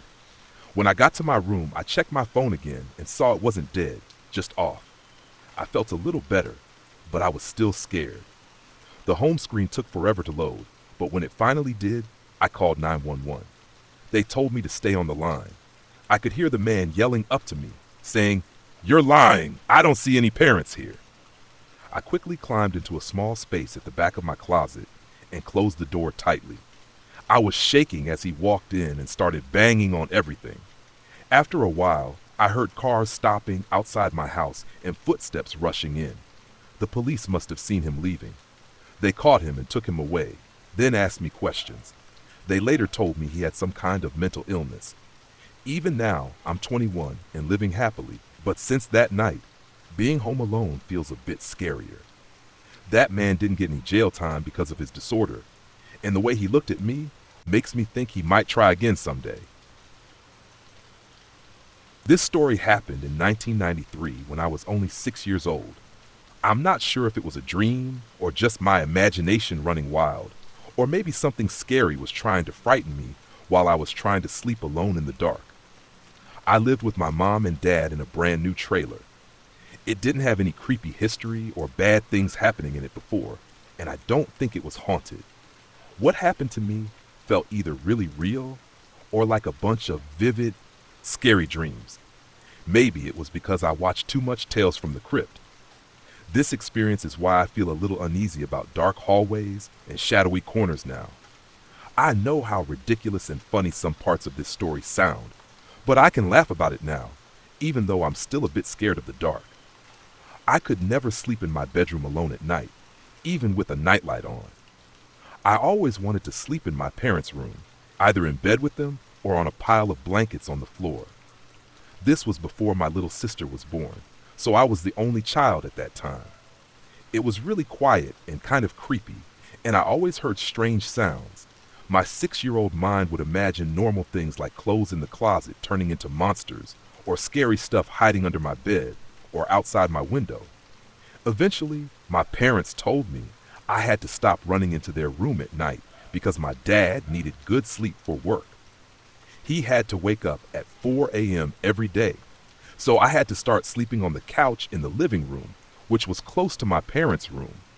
But I was still too scared to sleep alone in my bedroom. The living room and my parents' room were separated by a hallway, and that's when things got really scary. Every night after my parents went to sleep, I would often hear someone whispering my name from somewhere behind me. I could usually fall asleep if I ignored it for a while, but one night I actually saw the thing that was saying my name. There it was, standing in the hallway and looking at me. It was really tall, almost 7 feet. It wore a long black cloak and had a black face with horns and bright red glowing eyes. I was so scared that I couldn't move or talk. I just stared at it for what felt like a long time. Then it talked again. Its mouth opened, showing lots of small, sharp teeth, and it whispered my name in a rough voice. I covered myself with blankets and stayed low, hoping it would leave me alone so I could sleep. The next thing I knew, I opened my eyes and the sun was shining. I thought it was just a bad dream, not wanting to believe how real it felt. I spent the whole day playing and watching TV, trying not to think about it. I didn't remember the creature until it was nighttime again. That night, I set up my bed on the couch just like the night before and closed my eyes tightly, trying to sleep. My parents were already asleep, and it was dark in the house. Once again, I heard my name being whispered in that same creepy voice.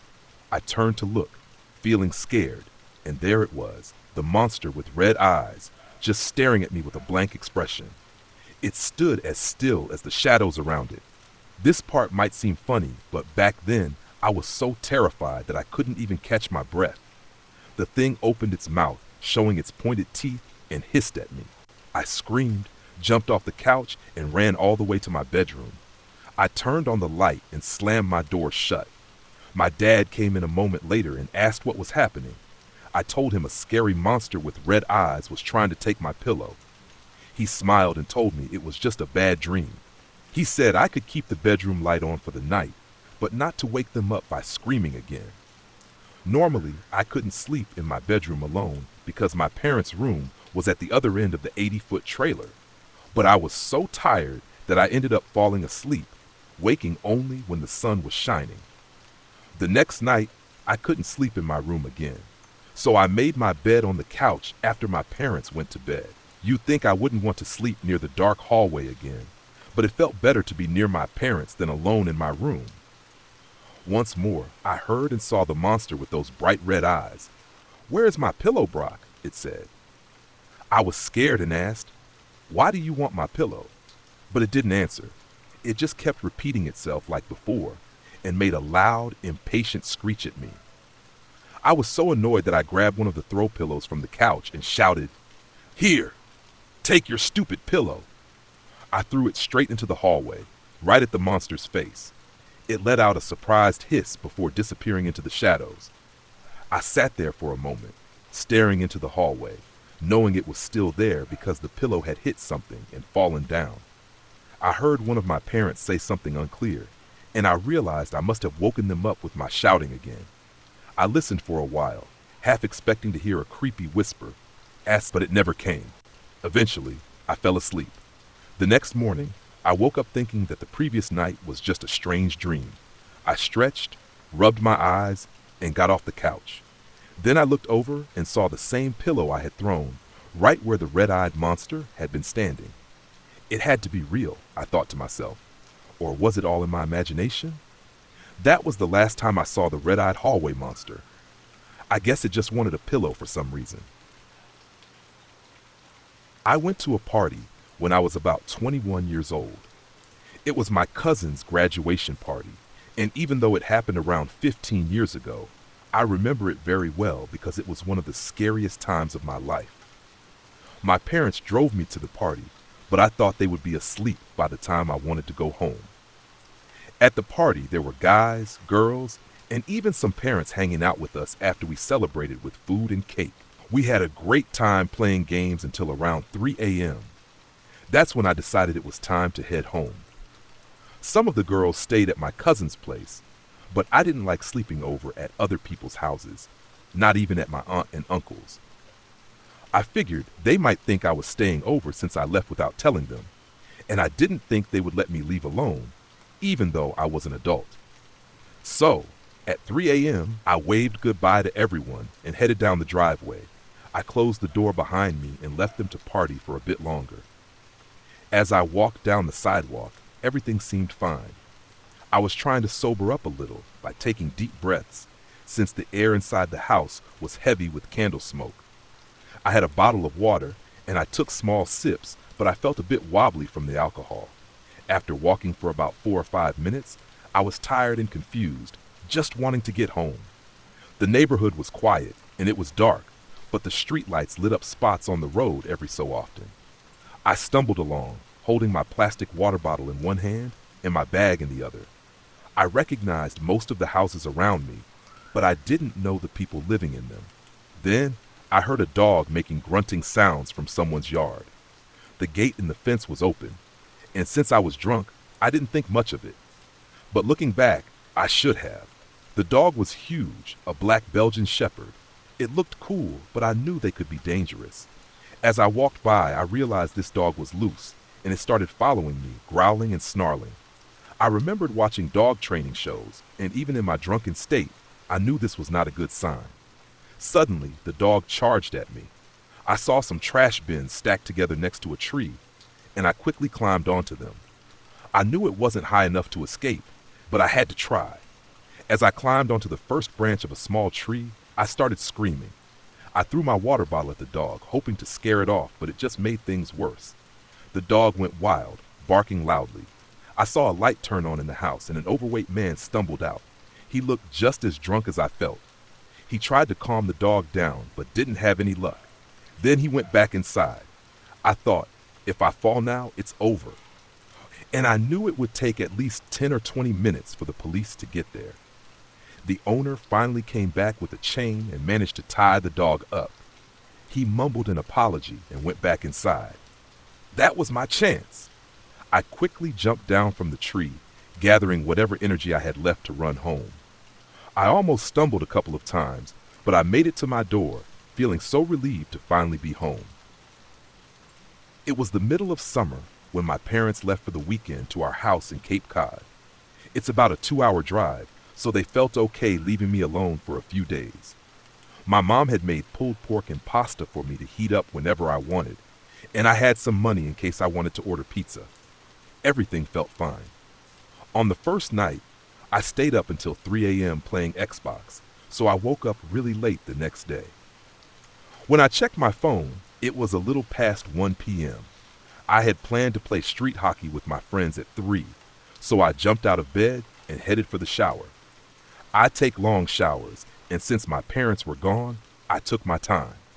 I was in there for about 45 minutes, scrolling through Reddit and Twitter on my phone.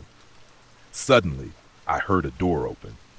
The bathroom is right at the top of the stairs from the back door, and that door makes a loud noise when it opens and closes. I froze because I was supposed to be home alone. I waited for a couple of minutes, trying to hear anything else. I figured it might just be the wind or maybe my parents coming home early, so I turned off the shower, wrapped a towel around myself, and slowly walked down the stairs to check it out. My house is old, and every step on the stairs creaks loudly, so I tried to be as quiet as possible. I probably took 45 seconds to get down all 12 stairs. When I reached the second to last step, just before I could see into the kitchen, I took a breath to calm myself. I told myself I was being silly. There couldn't be anything in the kitchen. If there were burglars or something, I would have heard more noise. After mentally scolding myself for being such a wuss, I chuckled and walked the last 2 steps.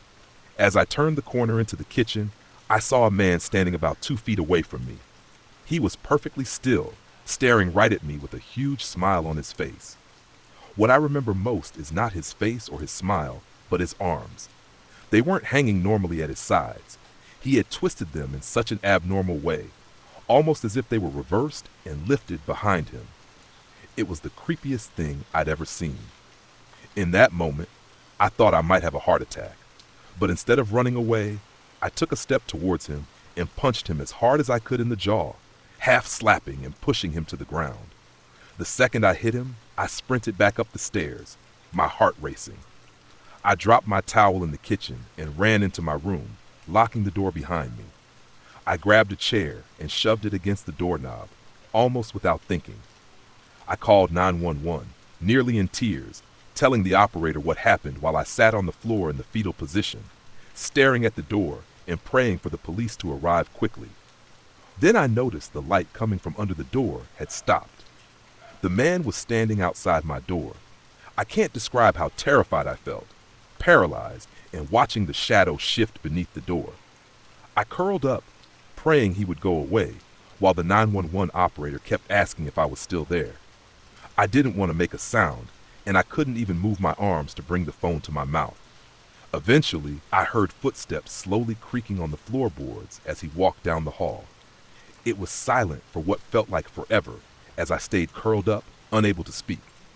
Then I heard banging on the front door and the sound of 2 officers entering my house. I finally felt safe, so I opened the door to find them standing there. I almost cried. Now my parents don't leave me home alone anymore, thank God. I check every lock in the house before going to bed. I still get nightmares sometimes, and my heart races whenever I see someone standing still. I'm doing okay though, even working with sketch artists and doing a few lineups. The police never found out who was in my house, and that sends shivers down my spine every time I look outside, half expecting to see him standing across the street, smiling under a lamppost. I have no idea what he wanted or who he was, but maybe it's better that way. This happened several years ago when I was living with my ex-boyfriend. We had been living in our place for about a month when this event occurred. One evening, he went out with his work colleagues and I was home alone. I spent the early evening watching TV and eating takeout.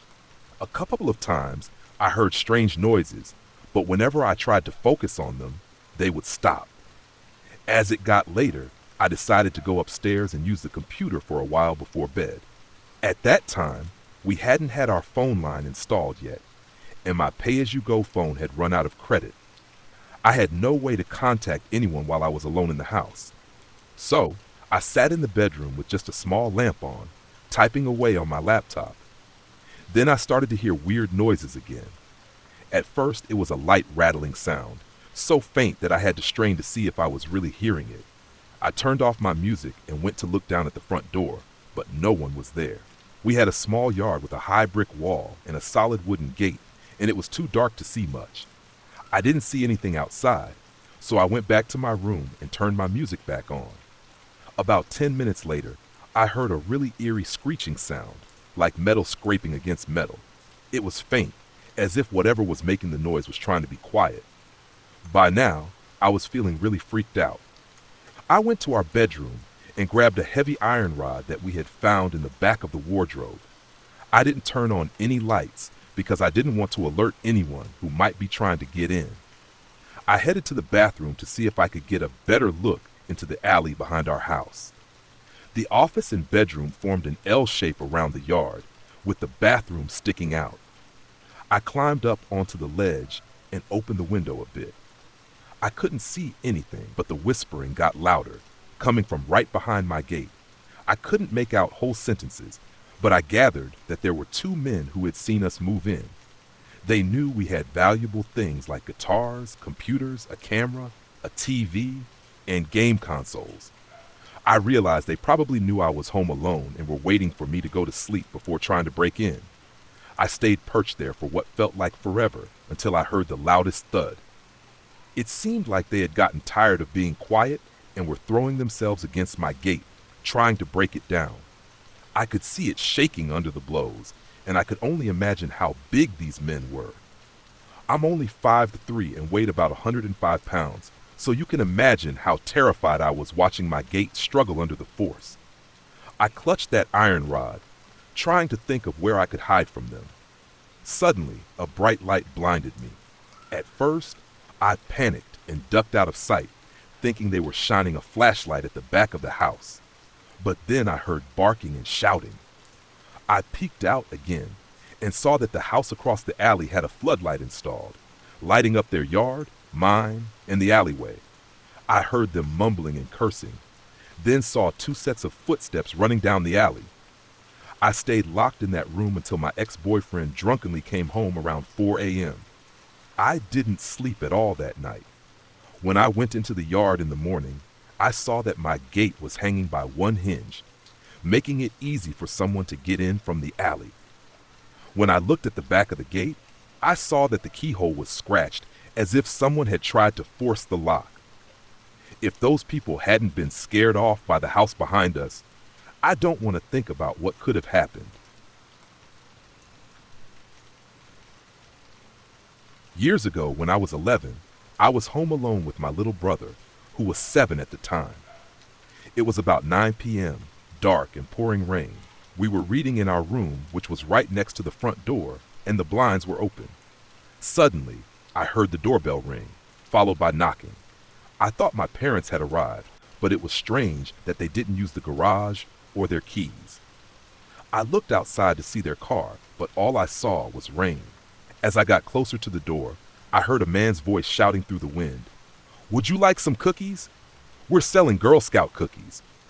I was shocked that someone would be out here in this weather at this time of night. I didn't say anything. I checked the peephole and peeked through the side window, and my heart dropped. Instead of my dad, there was a fully grown man, maybe in his late 50s, standing on my doorstep, soaking wet and without any box of cookies. I felt sick knowing I had to check the locks while he was right outside. He could definitely hear me.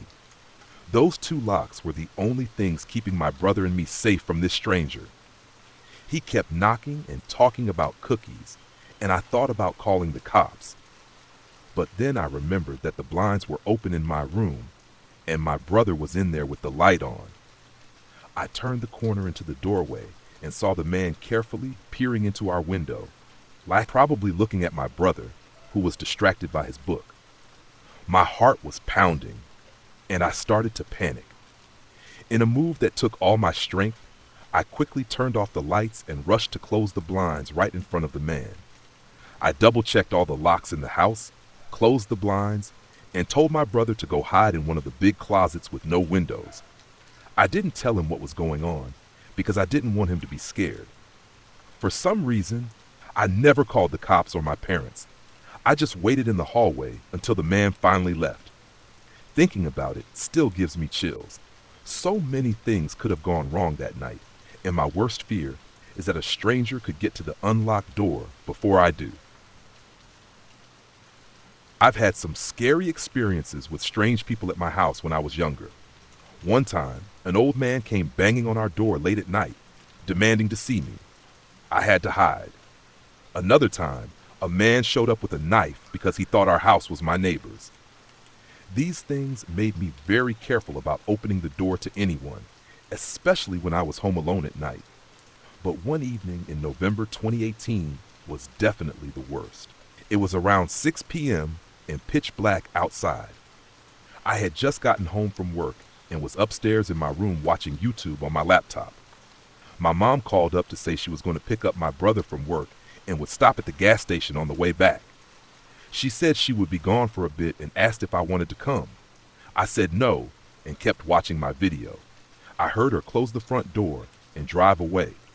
I was 17, so being home alone at night was normal for me, but after about 10 minutes, I started hearing noises downstairs. At first, I thought it was just my cat looking for food in his empty bowl, but then I remembered he was sitting on my bed. I paused my video and listened carefully. Then I heard banging on the back door, which really creeped me out. I also heard keys jingling. I thought maybe my mom had dropped my brother off early and he was just trying to go outside, so I let it go and kept watching my video. But the banging continued, along with the sound of keys dropping and banging again. That's when fear hit me. I didn't think it was my brother anymore. I slowly walked out of my room and sat on the stairs, listening closely. It definitely wasn't him. I'm a really anxious person, and I know how you sometimes hear noises at night and think the worst. I told myself this was just one of those times, but I decided I needed to face whatever was causing the noise. The kitchen has a door leading straight to the garden. As I turned the corner, I heard a loud bang and footsteps running away. The cat flap had been ripped off the door, and there was plastic everywhere.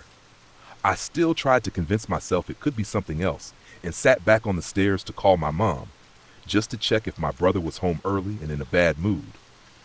When my brother answered my mom's phone, I shouted, "Are you home?" My voice shook with fear as I asked him again. He said, "No, what do you want?" I hoped he was just trying to scare me, but he heard how scared I was and started to worry. I told him what happened, and he began yelling at me to call the police. He's not usually protective, but I could tell he was really worried. He told my mom to come home right away while he called the police. I tried to stay calm and explained everything as I hid in my room with the door locked. Then I heard talking and banging downstairs again. They were back. I burst into tears on the phone with the dispatcher from pure fear, sitting there for what felt like forever until my mom, brother, and the police all arrived at the same time. Everyone rushed through the house to the back door. We saw what they had done. They saw the keys for the back door on the kitchen counter, took a broom from outside, and broke it in half on the door handle. Then they managed to get the broom through the cat flap, knocked the keys off the counter, and pulled them through the cat flap. Luckily, when they broke the broom, they also broke the door handle, which meant it couldn't be opened from the outside. Otherwise, they would have gotten in, and I would have been completely unaware. It was clear they had been watching the house for a while, waiting for the exact moment my mom pulled out of the driveway. I'm not sure if they knew I was home alone, but I know after they saw me and ran away, they chose to come back. This all started in late August 2019, right after I moved into my place in a small town in Florida. At first, it was just little things disappearing or getting misplaced. I began to feel strange and heard weird noises, even when I was all alone. I live with 2 roommates and my daughter, but one of my roommates now stays at his girlfriend's house, probably because of all the strange things we've experienced here. On my first night, I hadn't unpacked much yet. I put my important bag, which had my sketchbook, charger, makeup, and other things in my room. I got distracted while trying to set up, listening to music, and my phone battery was draining fast. So I went to look for my charger, but it wasn't in my bag. I searched my bedroom, the kitchen, and the living room, but it was nowhere to be found. My roommates have cats, and one has a noisy chihuahua. Around 10 p.m., I heard something fall in the empty room down the hall from the living room. I thought it was the cats or the dog, but then the dog started barking a lot. I went to check on him because I didn't want him to keep barking and wanted to make sure he was okay. When I entered the room, I saw a mess. Several boxes had been thrown around, mostly books and action figures. Then I noticed my charger right in the middle of it all. How did it get there? I had put it in my bag before moving in, and I saw my roommate bring in those boxes, but my charger wasn't there at that time. The next night, my keys disappeared, and I still haven't found them. It's been over a year and a half, and I wonder if I ever will. My cats also started acting strangely. My cat, Philip J. Fry, usually freaked out if I left him alone in my room. He would cry loudly and hide in the worst places. It took a while to get him to stop. My other cat, Jingles, is usually quiet and likes to sleep, but she started following me around the house all the time, which was unusual for her. A couple of months later, at the end of October, my daughter was home but asleep. She always slept through the night and was usually in bed by 8 p.m. I was in the living room watching TV and trying to sketch when I started hearing a sound. At first, I couldn't figure out what it was, so I muted the TV to listen more carefully. A heavy feeling began creeping over me as I realized it sounded like a child talking and laughing. But something about it didn't feel right. I went to check on my daughter, and just as I suspected, she was still asleep. The room was extremely quiet, like in a horror movie, but nothing seemed wrong. Still, the atmosphere felt threatening. Sometimes when I'm certain I'm alone, I get the feeling that I'm not. At the beginning of this story, I forgot to mention something strange the maintenance man said when we first moved in. He told us that in the 10 years he'd worked for the landlord, everyone who moved into this house left before their lease ended. Some left after just 6 months. He said he saw many couples break up, people getting sick, losing their minds, or having car troubles. It seemed like just bad luck, but maybe it's something about the house. I still live here, and every now and then, I still hear strange sounds.